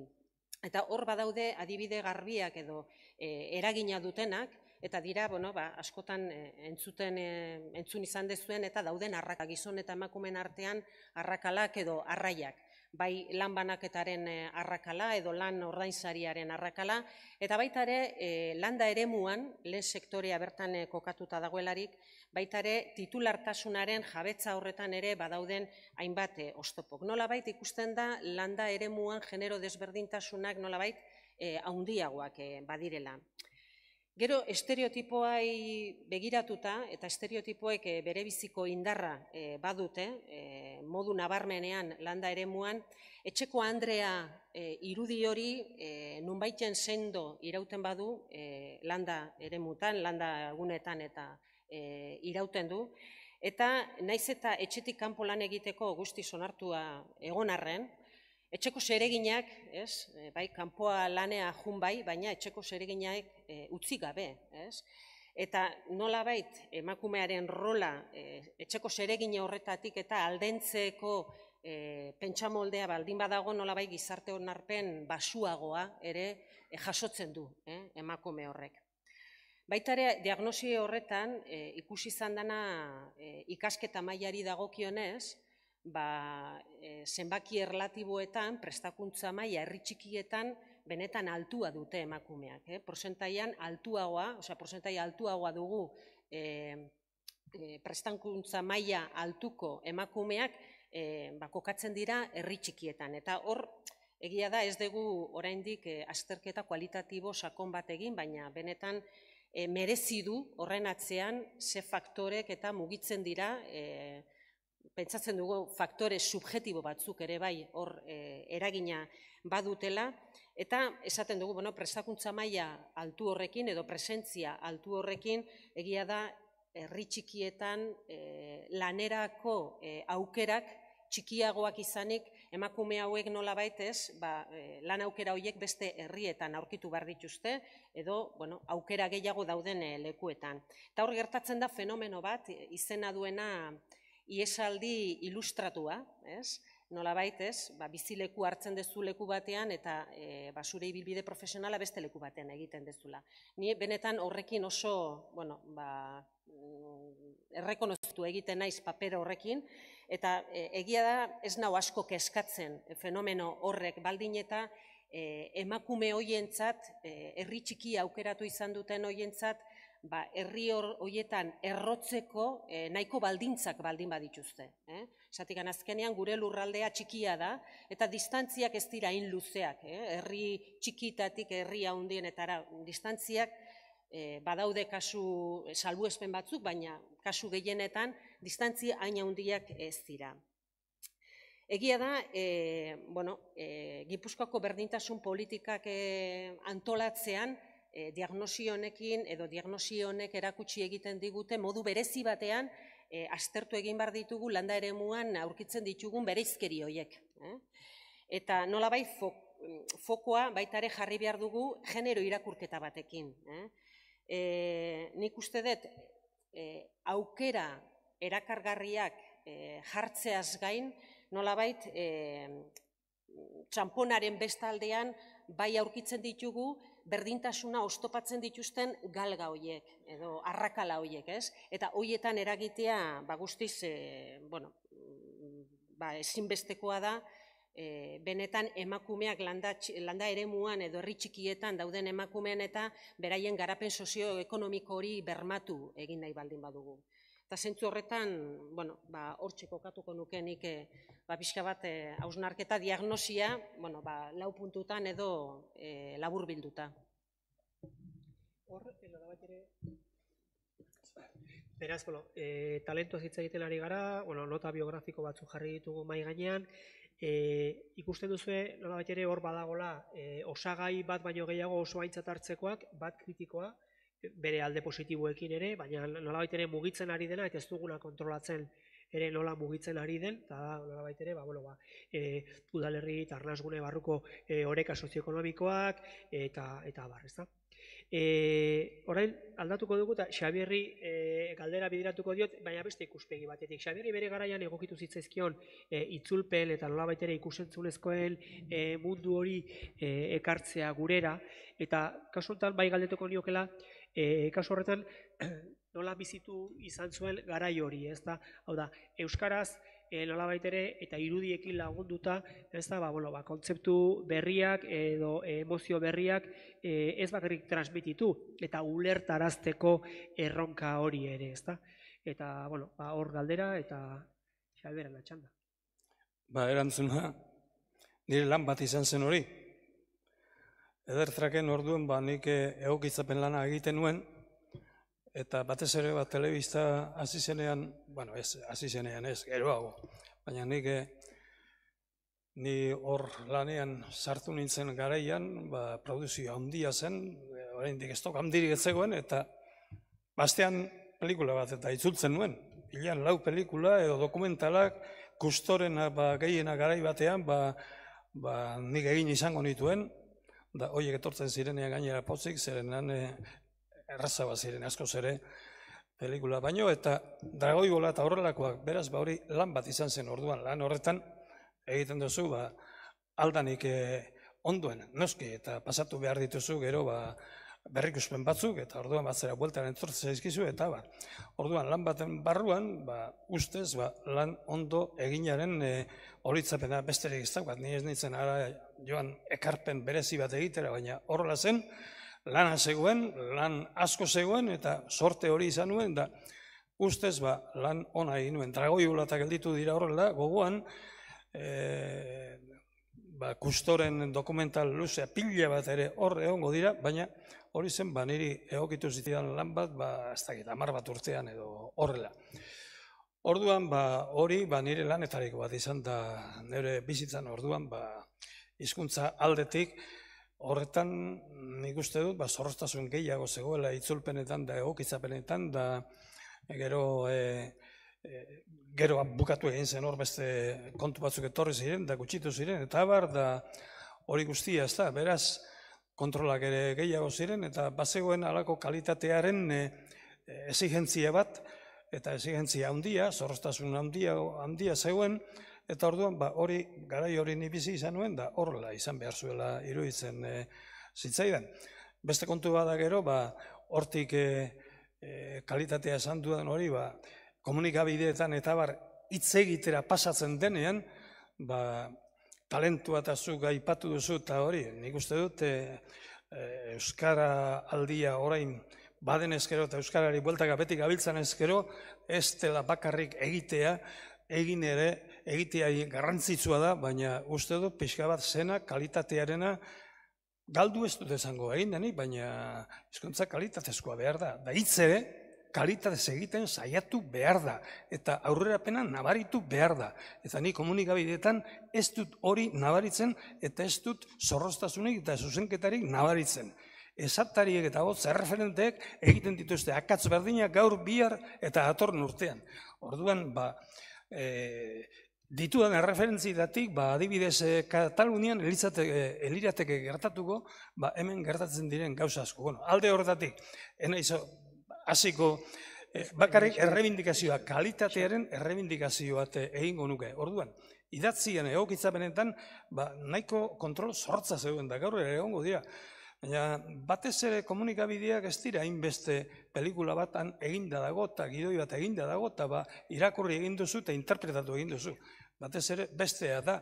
Orduan nik hau bukatuko nuke, nik Dragoibolan egiten saiatzen nintzen kalitate ura saiatu beharra zegoen. zegoen beste remedio hori gainera, zeren bestela bueltatu egiten zizkizuten, eta abar, eta egokitu, eta guzti hori. Orduan, talentua erakutsi behar da hizkuntzaren kalitatean ere. Ez bakarrik egia da, egiten den euskararik onena, egiten dena da. Baina, alba da, euskara ona egin behar da, eta euskara ona egiteari garrantzirik ematen ez pasaio, erosioa dator. Eta erosiotik galera dator.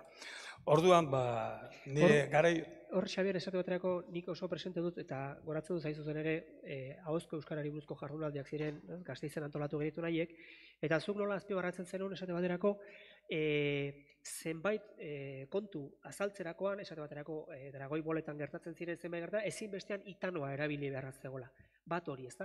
Eta bigarrena, euskara kolokiala edo ahozko euskararen eta marrazkiak laguntzen zuten hizkuntza eredua, edo aldaera, eskatzen zuela nolabait ere urruntzea, orain ordura arte ikusentzunezkoen inguruan eraikita zegoen aldaeratik. Eta nolabait ere horrek nola eragintzizkizun hainbat gaizki ulertu. Kontua ez da polemika piztea, baizik eta nolabait ere, ez dakit ez, horren inguruan, hain zuzen ere, euskaldun sena izatetik, euskal hiztunen herriari, komunidadeari hitz egiteko orduan, zuk bide bat topatu zenuen, eta behar bada bide horretan, etzen nuen laguntzaile gehiegi izan. Nire dragoibolaren itzulpenari buruz etorri ziren kritika gehiago izan ziren eduki aldetik, eta orduan gehiago izan ziren, baina amur izan nola zira gauza horiek itzultzen. Ez? Zergatik? Dragoibola eta horrelako marrazki bizidun asko, biolentzian eta biolentzaren gainean eraikita daudelako, eta violentua direlako. Baina hori, orduan izan zitekeen agian, alako harrigarri zamarra nola, baina ez gaur telebista pizten baduzue, violentzia gabeko, serierik ez filmerik ez ezarreztago, eta violentziarik gabe ezin duzu ezer efektiborik egin. Beraz, hori orain, gaur elideak inork esango, baina orduan, inolaria iz gauza horiek itzultzen. Orduan, hori beste kontu bada. Hizkuntzagatik, beragatik, ez nuen izan horrelako erasorik, baina bai gaiaren gatik, eta orduan, nik esan, nik kapitulu batean violentziaren apologia badator eta borrokan dalkarra usten, dalkarra hiltzen da hori bada, nik ezin dut esan ez, hau nik moralki, hau ezin dut etikoki, eta etxera noa, ez lan bat egin behar dut. Zoritxarrez, kezka hori desagertuta dago. Zineri gehiena, orain, violentziaren gainean egin da dago, edo violentzia, edo frivolitatea. Horren gainean, efektua lortzeko. Efektuak ere, eta gainera hori ez da hemengo gaia, baina nik beti horren kontra defendituko dut artea eta talentua. Tiro nahikoa den lekuan, beste tiro guztia sobra daude. Hori ez da artea. Hori da violentzia esprimitzea. Eta violentziaren esprimitzea horrekin efektua lortzea, hori ez da artea. Violentzia iradoki behar duzu, eta orduan Son Gokuren kasuan hori izan zen batez ere niri bota zidatena horrela eta pixka kontuak eskatu zikia, batzuk, ez? Baina gero, nola gehienek eta ume guztia ikusten zuten, Son Goku egiten duena, alkar jot, hori dana zilegi. Baina hori beste gai bada, ez? Nik alde horretatik, ni izan itzen belaunaldi horretakoa, itzulpenak asko egin ziren, telebista gero, telebistaia bete zenean, eta estoka bete zuenean, orduan aseziaren krisiak eta izten estudioak eta baina garai hori, niretzat lan emankor bat izan zen, eta hizkuntzarentzat ere, ez dut uste txarra izan zenik alde horretatik, ez ni bakarrik, beste askok ere. Eta ikusiko duzue, nola itzulpen bat, film bat, naiz arrakastarik izan, euskaraz eginda dagoenean, beste kontu bat nola esan da, nola interpretatu dagoen, kalitatea, behintzat bermatzen zen. Ez da gauza bera gertatzen, zuzeneko programakin, da iztunekin, eta esatariekin, eta abar, eta kolaboratzailekin, eta ez da hainbeste eskatzen, edo badakigu ezin den ere, baina eskatu ere ez dut uste, baina idatzietan eskatzen zen, egiten zen, eta horrela da. Eta beraz, hizkuntza aldetik, askoz ere, berme handiago dauka, euskaraz itzulitako pelikula batek, naiz eta behar bada orain baino hori izaion interesatzen, baina hobea dira, kalitate aldetik. Dena dela, eta gidoian aldaketa txiki bat eginda, badugulako guk ere galdez aurretik eta bar, hemen idatzita, eta Xabierrei tirako diot bigarren aldiz, eta hor utzi duzu leku horretan, galdetuko nizuke, hain zuzen, uste duzu gero eta kaletarragoa den euskaldungo batentzat arnasgunetako hizkuntza profesionalen gaitasunak baliogarri izaten jarraitzen duela? Talentuak, kasu honetan, hizkuntza senak eta ala hor galera bat ere aurre ikus dezakegu. Galerak eta gabezia, biztan da, badirela, baina hizkuntza bat talenturik gabe eta zenik gabe ez dago aurrera ateratzerik. Eta izango da zabor hizkuntza bat, eta zabor hizkuntza bukatu egiten da. Amaitu egiten da, eta iraungi egiten da, estingitu egiten da. Beraz, hori printzipio hori oinarrizkoa da, elementala kalitate bat gabe ezin du hizkuntza batek aurrera joan, naiz eta hiztunek eta aldutena egiten. Hori horrela da. Gero, hemen orain arte edo pixka bat mitifikatu izan dugu, da egia izan da, herri txikietan eta euskara freskoago, naturalago, orain ere hori egia izan daiteke, baina pixka bat hau kale orokor bat da. Eta herri txikiak esan dugunean, herri txikiek horregatik izan dut, zeintzu dira herri txikia, niretzat herri txikia, ez dakit, 500-etik berako herriak asko dira Gipuzkoan, auzoak. Orduan, horiek desagertuko dira, ez dira desagertuko behar bada. Etxeak egiten dira, beteko dira, baina nortzu betetzen dituzte bertakoek, ala aldameneko herritik etorritakoek. Orduan, kale orokor bat, kalea, pixkate homogeneizatzen ari da, eta herri txikietan ere, askotan entzuten dugu, basua salako herri txiki batera, eta pasatuko duzu kale alderik alde, eta ez duzu euskararik entzengo, zer gertatzen dira. Kanpotik etorri direnek, behar bada badakite, baina ez dut egiten. Beraz, hori kale kontu hori eta ni oso mendikoa eta izanik niretzat hori pixka bat gure iruditeriatik aldatu beharra dago oso, ez da horrela. Herri txikietan jendea joaten da beste toki batera lanean, umeak herri handietara joaten dira, handi datoz, herri handietara etorri dira bizi izaten herri txikietara, eta orduan hor kale orokor bat gertatzen ari da, beraz, kalerako egiten ez badugu, ez du balioko, behar dugu hiztunentzat eta euskaldunentzat egin. Eta euskaldunak izan behar du, duinki gaitasun minimo bat, eta gaitasun minimo hori pixka bat izan behar du gaitasun on bat. Euskaraz ondo ez dakin batentzat ezin duzu erraz idatzi. Askotan euskaraz erraz egitea, baina erraz norentzat egin behar du. Ez dakin batentzat ezin dute erraz egin. Orduan, edozein euskaldun irakurle gaur egun, hiztegian da lexikoan bat ere beste ariketarik egin gabe, erderaz irakurtzeko liburu bat baditu 10.000 hitz, euskaraz 5 bakarrik dauzka. Aizu, horrela, ezin duzu ondo jarraitu hiztegia liburua, orduan. Alde horretatik, herri txikietan hiztegi bat gehiago egon daiteke, naturaltasun gehiago egon daiteke, baina gaur egun hori nahiko herri txikiak oso kalean bizi dira, eta kalea oso herri txikietan bizi dira, eta distantzia txikietan gaude.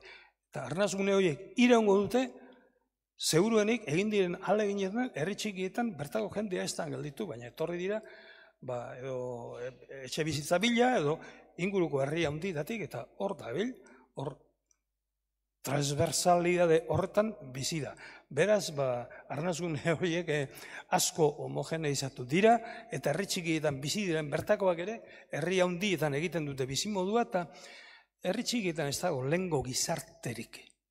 Herri txikietan bertan bakarrik ezin zara bizi, ez dago gizarterik. Eta gaur eguneko edozein euskaldunek eta zerbait maila bat lortu duena, bai lanbidean, bai edozertan kulturan, harentzat gizarte txikia da herri txiki bat.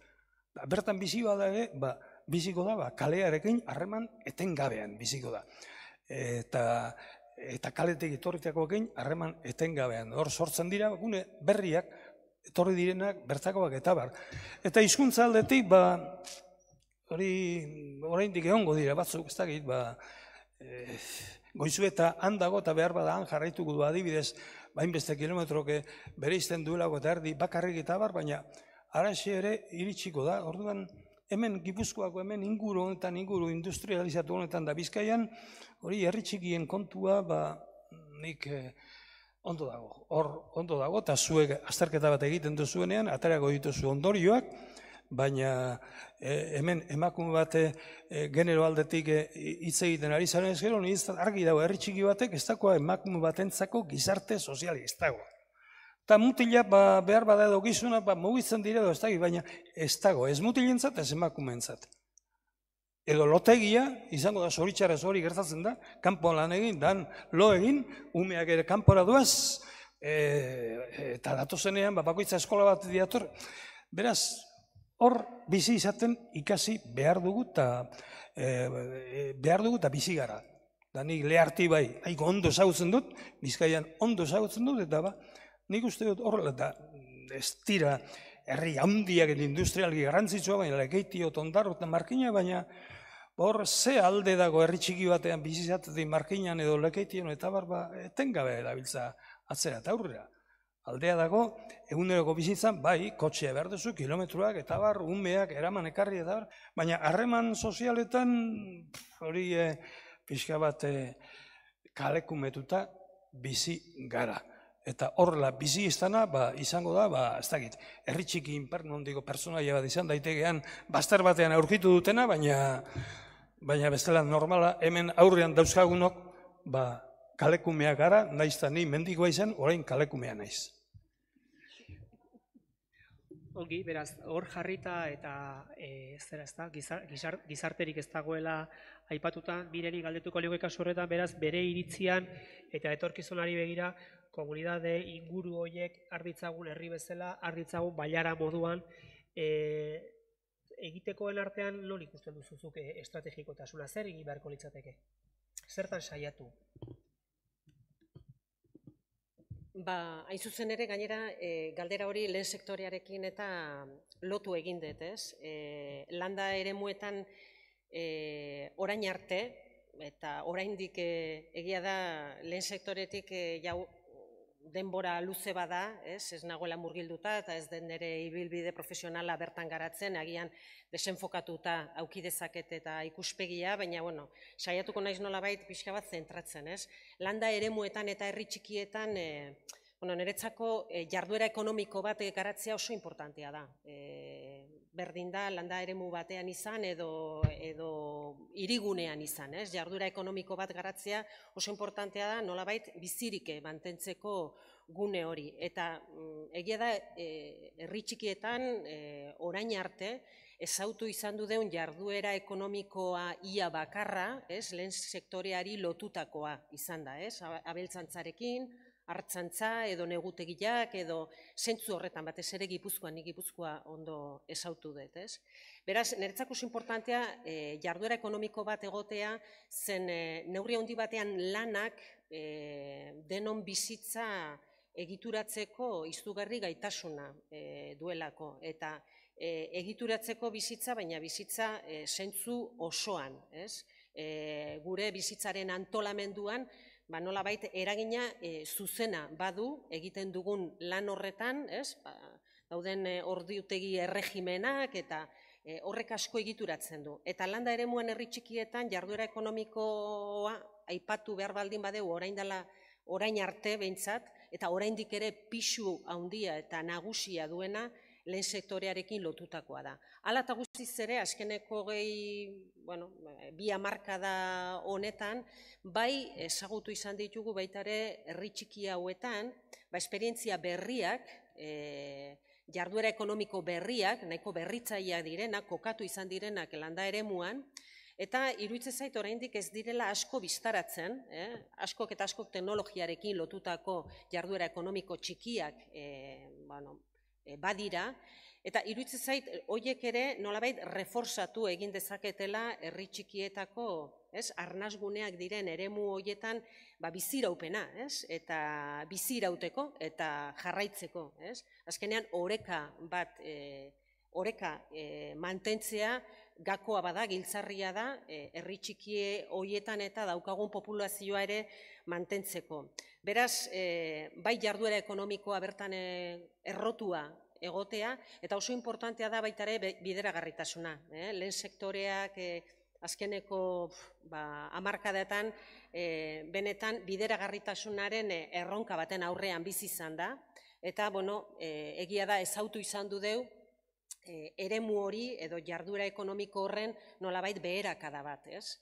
Eta dana dago lotuta bideragarritasuna. Beraz, jarduera ekonomiko bideragarriak eremu hauetan errotuak egotea, nik funtsezkoak ikusten ditut.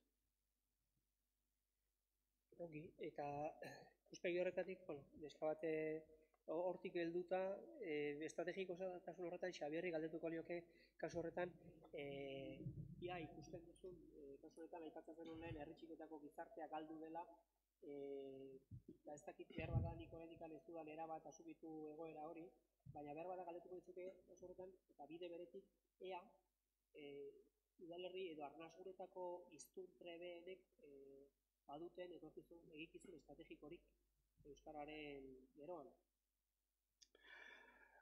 Lehenik galdu ez aldatu egin dela, nik galdu ez dira egingo Gipuzkoako eta Bizkaiko herri txikiak oso mendikoak ez badira.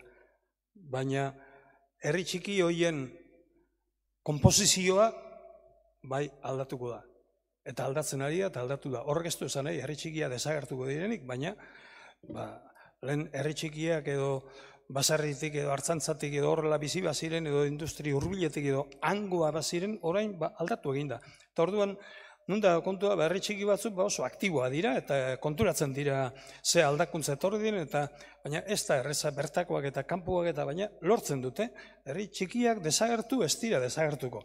Baina herri txiki batzuetan hizkuntzak berak desoreka handi batzuk pairatu behar ditu, zeren kanpotik etorritako jendeak, naizta batzuk ez dira euskaldunak, asko ez dira euskaldunak, beste batzuk euskaldunak izan arren, oso erraz egiten dute erderaz, eta orduan herriaren itxura alde horretatik asko aldatu da. Eta ez dakit, inorre ez bedi mindu, baina herri txiki batzuetan, nik joaten naiz, nik neurarrien bertan ere, etxanon bertan ere garai batean izan zen, joaten nintzen desnuen euskara egin zuten. Eta ni eskolara eta apaiz egin nintzen garaian, hanetzen erdara egin zuten. Orduan, herri txikietan horrelako gora berak gertatzen ari dira. Herri txikia desagertu ez dionik egingo dienik, baina berformulatu bai, elkar bizitza, eta orduan badu herri txiki batzuk oso aktiboa dinak eta lortu dutena gainera, ez bakarrik kanpotik etorriekin da bertakoekin, ez bakarrik integrazio, ez bakarrik herri txiki bat homogeneo osoa egitea, zaila da, ez? Kanpotik etorrena, milatik gora biztanleko herria bada, han lo egiten duzu, baina lotegia dira, baina herri txiki hauetan, elkar bizitza nahita ez, fizikoki bestegik ezpada ere, elkarren ondoan egon behar duzu, eta harreman bat nahita eskua duzu, baina pixka bat handiagoa bada, bizi zaitezke herri batera joan da, zer zango, nik, adibidez, ni orain berrizen bizi naiz, berrize herri handia da, berrize 5.000 bizilagun izateko, ez ditu asko behar, 5.000 bizilagun, peninsulan zehar, hiri handi bat da, toki askotan. Handia da, txikia da, baina berrizen, Eibartarra mordua bizi dira eta badaki bizi dira, baina nik ez ditut Eibartarrak ezautzen, baina orduan horla da kontua. Txikiagoa bada, nahita ez, ikutu bat edo harreman bat izan behar dut. Orduan, txiki horietan sortzen dira guneak konpaktuagoak edo sor daitezke. Eta herri batzuk aktiboagoa dira, bai bertakoak, eta beste batzuetan ez da ikusten halako aktibitate hori, jarduera hori, herritasuna eta da beste batzuetan bai, orduan hori lanaren da ekinaren arabera da, baina galdu ez dira egingo herri txikiak. Orain, hizkuntzak hor herri txikietan gaur le Artibain Munitibarren Aulestin Gizaburun Amoreton hizkuntza hobea egingo da Markinan industria, denak ere ez dira oso handia, baina Gernikan baino, horria, egon daiteke gora bera, baina horre... Galdera hori baino zen, garai batean herri txikietako hiztun trebeenak eginkizun garrantzitsu bat izan duten bezala, kulturgintzan eta beste hainbat arlotan, galdera da, eta etorkizunean izaten jarraituko dute, ala zera, esan dezagun, polo hori mugitu egingo da. Zu nola ikusten duzu? Polo hori nik uste dut mugituta dago. Begira, polo hori nahiko mugituta dago. Eta adibide bat jarriko dizut, eta ez dute adibidea jarriko inor mintzeko inola ere, baina horrela da. Lehen herri txiki batera joatea eta hango informatzaileen gandik zerbait jasotzea hizkuntza garantiazko hizkuntza baten zera segurantza zenuen. Orain ez da hori horrela, da adibidea, herri txiki infernu handin entzuten ditugun protagonista askori lehen goizean igartzen zaie erderazko telebizioa bakarrik ikusten dutela. Igartzen zaie, hizketan. Erdera euskera sartzen dute. Eta referentziak dira erderazko kateenak. Herri txiki horietan ondo hitz egiten dutenak ere egongo dira, baina batzuetan izaten direlako pertsonaia xelebreak eta dena dalakoa, baina bere alaxe igartzen zaie orduan, ez daukazu garantiarik orain, 80 urteko pertsona batengana joan, da haren gandik, euskera nolabait topikoki naturala esan dugun hori entzuteko. Ez, 80 urteko emakume edo gizonezko batek, askoz gehiago ikusten du, entzuten du erdal telebista, da askoz gehiago ikusten du Sálvame de Luz, euskal telebista baino. Eta hori bere ala antzematen da, beraz, hori medio horiek araño iritsita daude, hor daude, beraz, kalitatea herri txikietan egotea hori ere aldatu egin da. Eta kalitatea dagoen tokian. Eta gaur egun kalitatea duinagoa eta ikasiagoa eta behar bada zena eta behar bada kontzientziare gehiago aurkitzeko kaleko antolakuntza joan behar duzu. Herri txikietan egon daiteke, baina horiek antolatuta badaude ondo, baina antolatuta ez badaude eta euren kasa bizi badira, ez dago orain 80 urte bezala gaur ez da horrela. Beraz, hizkuntza aldetik kalitate dagoen tokian, eta herri txikia ez da garantia kalitatea hiztunen artean aurkitzeko. Nik hori somatzen dut, ni apaiz izan nintzanetik, orduan eta ona, orduko adineko emakumea, edo ez zekitelako, ez zutelako besteri ikusten, haiek egiten zuen, zekitena natural. Gaur 80 urteko emakumeekin hitz egiten dut behin baino gehiagotan, eta ihartzen zaie, esaldi bat erderaz, esaldi bat euskeraz, da euskaldu naturala dira, baina zer ikusten dute, zer entzuten dute, erderazko kateak entzuten dituzte, beraz, hori ere, hor dago, da hori, herri txikietan behar bada gehiago hortatzen da, beste distrazio batzu falta dituztelako kalean ez daudenak. Orduan, denbora, Sálvame de Luz ikusten, hor ze hizkuntza ikasiko duzun, badakizu, da hori ikasten da, ikasi egiten da. Beraz, herri txikian batzuetan badakit kalitatea badagoela, oso aktiboa direlako eta sortzen dutelako eta zaintzen dutelako, baina beste batzuetan ez da hori gertatzen. Kalitatea gehiago dago multzo handietan. Multzo handietan ere, zirkuito batean, jakina, zirkuito batean. Beste lagola kalean, beste gabe ez. Idoia sukaldarearen galderak ez dizkizu danez egin, falta zaigun lagunarenak, eta gaiak Idoiaren azken puntura pasatzen hasita, galdera bakar batekin. Zer egin geroan ere, nolabait ere, arnasgunek profesional trebeak, hiztun trebeak ematen jarraitzeko. Eta eskatuko izuet, ideia bana. Ideia bana. Zer egin daiteke? Txaberek gako bat aipatu du, herri batzuk bai, besteak ez, batzuk oso mugituak direlako, saiatuak direlako, beste batzuk ez horren beste. Ideia zehatzen bat azpimarratuko zenukete, etorkizunari begira eta esku artean ibiltzeko modukoa.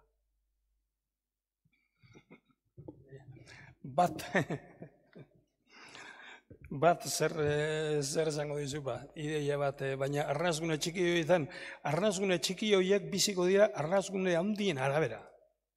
Arnasgune handietakoa da, arazo nagusia. Arnasgune txikiak ez ditu arnasgune handiak erabakiko. Alderantziz bai, orduan nik ez dakit, nik bakarrik eman dezakedana da, nik ezagutzen ditut herri txiki batzuk oso aktiboa direnak eta oso kontzienteak eta talde militanteak eta oso kohesionatua daudenak, eta haiek lortzen dute eta beste lekuatzen, ez da lortzen orduan, hemen kontzientzia, praktikara eramateak, hortik dator soluzioa, batez ere kultura ahul edo gabezietan dagoena, eta orduan, ematea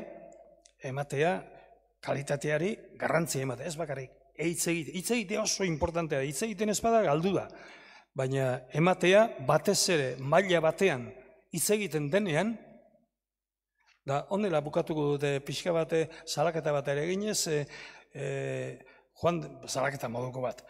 Larun batetan orain hasi naiz berrian kolaborazioa egiten larun batetan, eta azkenekoa kontrakultura zen da, hain zuzen hori da, orain gertatzen zaigu, harrituko zarete, baina euskalkiak galdu dira. Euskalkiak. Euskalkien kontzeptua galdu da. Sukalkien kontzeptua gelditu da. Eta esan, ni euskalkien ari naiz. Ez, zu azpeitieraz ari bazara, oso ondo dago, baina azpeitiera ez da euskalki bat. Azpeitiera Gipuzkeraren azpi euskalki inguruko baten, herri oso etxe izkera bat. Eta 3 kilometroarago dago azpeitiera. Eta biak ez dira euskalkian ari. Bitarteko zubia orduan, batutik etxe izkerara, bien bitartean, badago hor euskalki bat, eta euskalkiak dira 5. Ez 5, 5 dira. Euskalkiak dira 5. Eta euskalkien azpian daude, azpi euskalkiak. Eta azpi euskalkien azpian daude, pixka bat ironiko gizatzen, sukalkiak gauda. Etxean egiten du sukaldean hemen. Orduan, nik euskalkien egiten dudara eta neure etxanon egingo nukeen moduan, hemen hasiko baniz, zer irutuko litzaizuke. Hori ez da hizkuntza baten erabilera kultua orduan. Bitartean, hiztunak asko galdu dute euskalkiaren erreferentzia. Eta daukate, kontra jartzen dute batua eta euren etxe izkera. Eta hor bitartean, euskalki bat dago. Eta euskalkian, nik uste du gaur eguneko, eta hor, zoritxarrez, euskalkian hiztun gehienak izan daitezkean alfabetoak. Eta orduan, alfabetatu dira batuan, da batutik etxe izkerara salto handiegia dago. Baina salto hori, ez zen hainbestekoa izango, ez litzateke hainbestekoa izango, euskalkiaren kultura bat edo lanketa bat egon izan baliz. Eta orduan, euskalkian egingo bagenu, gutxienez, ahotz erreferenteek batez ere maila nazionalen edo maila jasoan ari garenean, hori ulergarri izango litzateke euskaldunik gehienentzat. Baina sukalkian, orain zabaldu den moduan, telebistan eta kate nazionalean, edo nola horrela egitea, niretzako hori kontrakultura argia da.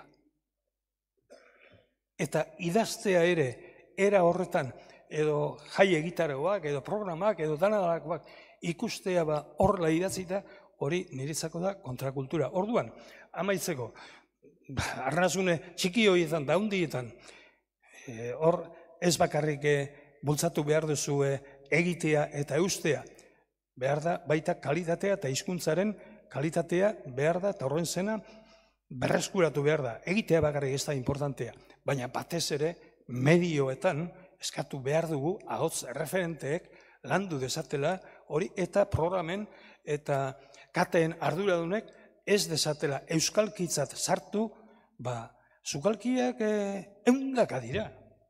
Euskal Herrian, Bizkaian bertan egongo dira oso diferenteak, 100 bat, behar bada. Nik miren entzun diot, ama horoskokoa duela. Horoskokoak, eta otxandiokoak, eta ondarrukoak, eta bermiokoak, eta aretsabaletakoak, eta eskoriatzekoak, pentsa, nunda, euskalki baten barruan daude. Orduan, baina hor egonda Bizkaiera bat, landua, egonda, badago. Eta Gipuzkoan ere, egonda, eta badago, Gipuzkera bat, landua. Baina horrez pasaude, espadaukazu erreferentzia bat, eta espaduzu jaso hori, espazara gauza, orduan, saltu handia ikusten duzu, batutik eta kontra jartzen duzu, batua eta zurea, baina bitartean, egonda euskalki bat eta azpi euskalki bat ere bai. Orduan, hortan, nik bukatuko dute esanez, hemen, kalitatea behar da, eta kultura ere behar da. Hizkuntza bat egitea bakarrik ez da nahikoa, eta kalitateari garrantzia eman behar zaio. Da, arnazgune txikietan, naiz handietan, hori horri lehentasuna eman behar zaio. Aldan tokian behintzat. Eta ezin duenari ez eskatu gehiegi. Baina hizkeratik bizidenari eskatu behar zaio. Hitz egitetik bizidenari eskatu behar zaio maila jaso bat, maila kulto bat eskatu behar zaio. Eta hori baita publikoan hitz egiten denean ere. Herri txiki nahi zaundi publikoan hitz egiten duzunean ezin duzu txosnan bezala hitz egin. Edo saiatu behar duzu behintzat beste erregistro batean da beste jasotasun batean egiten. Hori da nik orain somatzen dudan horri etzaio garrantziarik ematen, da nik gogoratzen ari bertsotan hasi nintzenean eta Artxabaleta inguruan da hor Bizkaiera eta orduan Arrasate inguruan da hemen nola egingo dut eta egin nuen Bizkaiera jasoan, ez? Da saioa bukatu zenean, gizon bat etorri eta esan zidan, gero moduan itxendok. Baina gauza txar moduan esan zidan, Zeratik, ura ohituta zegoen Gipuzkoera zentzuten bertsolariak eta gero moduan itxendok. Joño, esan ez, hortako geltua etxien. Bueno, haren bazekoan zenbat, beste maila batean entzun nahi zuen arek, da analfabeto izango zen behar, baina bazekoan zenbat. Eta garai hartan, Elizan, zermoilari bat azten bazen txosnan bezala hitz egiten edo tabernan bezala, jendeak gaizki hartzen zuen, da analfabetoa ziren, baina bazekoaten zenbat, beste maila batean hitz egin behar zela. Eta orain, alderantziz gertatzen da. Orain, edozein mediotan da, normal da, espontaneo eta freskoa eta ederkita, baina, da ni euskalkian ez, zu ari zera zeurea egiten, zeure etxekoa egiten, hori izte euskalkia.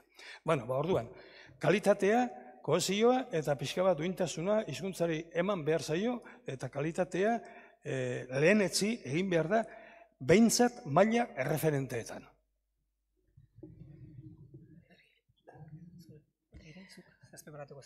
Bueno, egia da gure eremuan eta genero ikuspegitik, askotan esaldia ja ematen du oso ezaguna dela asko dago egiteko, ez? Baina egia da daueneko eta diagnosi laneon horretan eta partekatu izan ditugun emakumekin nolabait proposamen batzuk eta nolabait mai gainean jarri zituzten eta hoiek nolabait inguratuta badauzkagu hoiekin eta zerbait edo proposamen nahiko zehatzak dira.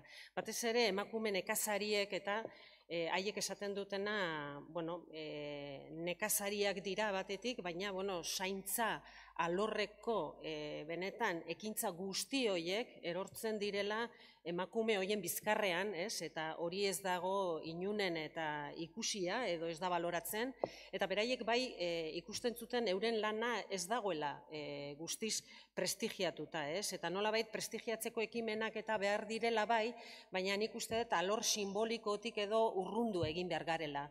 Niretzako omenaldiak eta alakoak eta desente egin izan dira eta nik uste dut horiekin eta emakumea ez da esetzen noski, niretzako prestigioa da nolabait beraiek egiten duten euren errealitateari begiratuta garatzen dituzten ekintzak bai nekazariarekin lotutakoa edo zaintza alorreko horiekin eta nolabait ere aintzat hartzea eta benetan merezi duen balioa ematea, ez?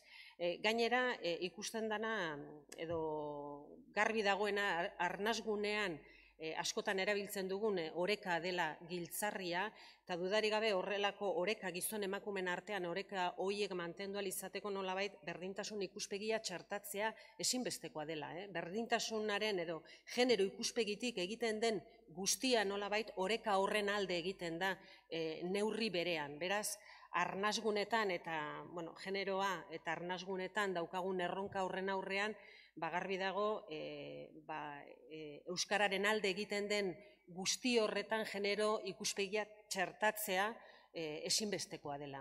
Eta nik pixka bat, gauza bat edo laburbilduz eskatu didazu horretan geldituko nintzateke.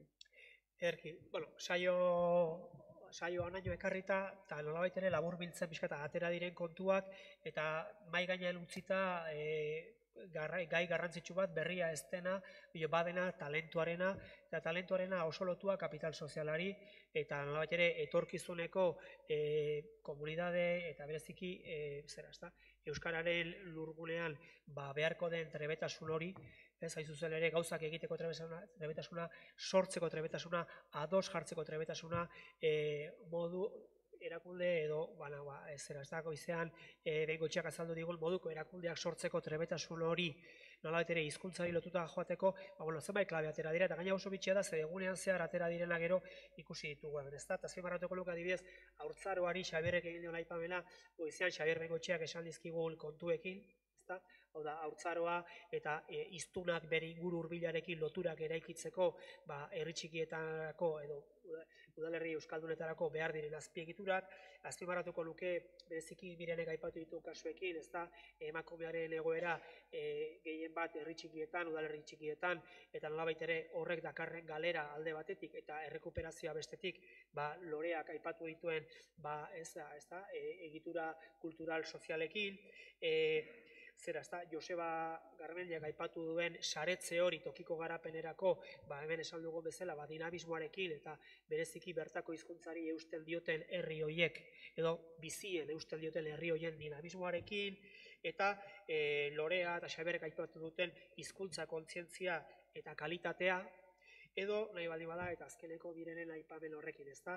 Nolabait ere, udalerrietarako biztanleen nolabait ere ardura eta eginkizun banaketa horretan zenbait jarrera sexista gaindituz oreka bilatu eta nolabait ere komunitate inklusiboagoak egiteko premia, egunean zehar behin eta berriro agertu zaigun beste ardatz horrekin, ezta?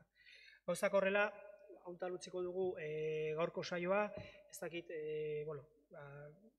nori dagokion gaurko egun honen amaiera ematea, baina behintzat gure saioari dagokionez azpimarratuz amaituko dugu. Erabatekoa dela, nolabait ere lurgune euskaldunak talentua sortu eta talentua garatzeko daukan premia eta daukan erronka aurrean. Eta gogoratu beti Michel Etxekoparrek esaten duena, ezta? Ez, zuberoan bezain beste artista ez dagoela munduan inon. Eta horrek bere xumetasunean badakarkigu erronka handi bat, baldin eta beste ekialdeko beste euskaldun batek Eusko Ikaskuntzako Kongresuan esan zuen bezala, ezta? Erabateko garrantzia daukala landaguneak eta landagunea bera identifikatzea bere balio eta bere ondare guztiarekin baldin eta metropolizazioaren ondoan biziko bada. Beraz, hor daukagu erronka. Talentoa, lurgunea identifikatu, kontzientzia eraiki, bai linguistikoa eta bai lurraldearena, eta horren arabera elkarrizketa bat eraiki gainerako euskal gizartearekin. Kaleko hiztunekin, zein euskaik ez dakitenekin. Eta hori esan da, gure saioari biltzat bukaera emango diogu.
ikusi dugu.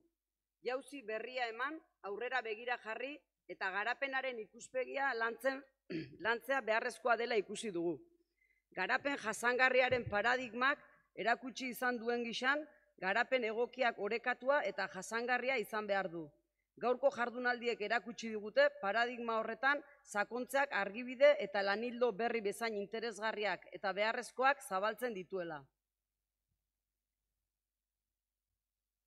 Bigarrena da zeharkakotasuna garatzeko eta erdigunean kokatzeko garaia. Gero eta agerikoagoa da hizkuntza komunikazio eta gizarteratzeko tresna gisa jarduera eta harreman sozial guztietan presente dagoela. Hala izanik, argi dago harreman eta egitura sozial horiek baldintzatzen eta eraldatzen dituzten esku hartzeek eragina dutela hizkuntzen normalizazio prozesuan. Jardunaldi honen ondorioetan argia adierazi nahi dugu egungo gizarte bizitza antolaketan, egituraketan edota jardunean eragiten duten proiektu guztiek hizkuntzen normalizazio edo galera prozesuak bultzatzen dituztela. Horrela, horietan guztietan hizkuntzaren dimentsioa hartzeko hainbat irizpide eta oinarri eskaini ditu Luiren 4. ekitaldi honek. Hirugarrena da, arnasgunen alde egotetik, arnasgunen alde egitera. Azken urteotan, geroz eta onartuagoa eta hedatuagoa dago arnasgunen garrantzia hizkuntzaren bereskurapen eta normalizazio prozesuetan, bai eremu akademikoan, baina baita eremu politikoan ere. Horregatik, adostasun hori operatibizatu eta neurri zehatzetara itzultzeko garaian gaude. Jardunaldian, landutakoak horretarako erreferentzia markoa eskaintzen du, bai eta hainbat jarraibide posible ere. Laugarrena da arnasgunen kategorizazio juridikoa. Arnasgune geografiko zein soziofuntzionalei begira halako neurriak hartu behar badira, ezinbestekoa da arnasguneak subjektu juridiko gisa egituratzea. Alegia, beharrezkoa da arnasgunen haien lehuntze eremuen eta haien arteko korridoreen kategorizazio eta aitortza juridikoa. Bosgarrena, ikerketa aplikatuko lerro berriak. Beharrezkoa iruditzen zaigu arnasgunen garapen jasangarriaren ikuspegitik gaian sakontzeko disiplina arteko ikerketa aplikatuko egitasmo berriak garatzea. Ikerketa lerro beharrezkoa, mamitsua eta eraginkorra izan daitekeelakoan gaude.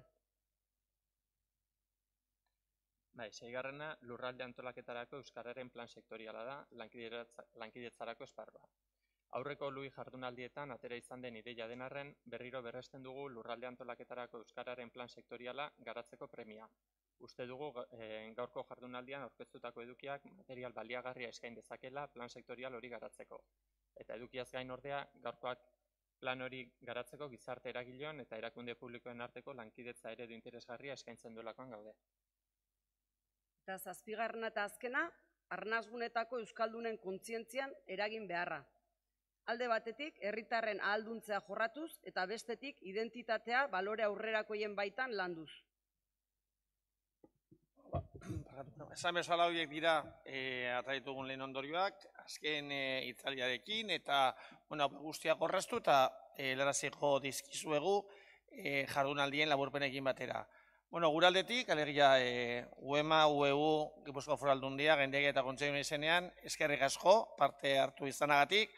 Mien gogorazi dit, azken jardunaldiak antolatu genituenean, orduan esan nuela ziklo amaitu egiten zela, esan ziklo amaitu, 4. lui izan dugulako eta iruditzen zait 5. lui baterako hausnargaiak ere baditugula, hor badakagu ez, eta da lurralde antolaketarako plan sektorial, alegia gaiak baditugu, orduan espero dezagun, berandu baino lehen, hurren urtean segurazki, 5. lurralde eta hizkuntza jardunalditan elkarrekin egotea. Beste barik, mila esker eta horrengora arte.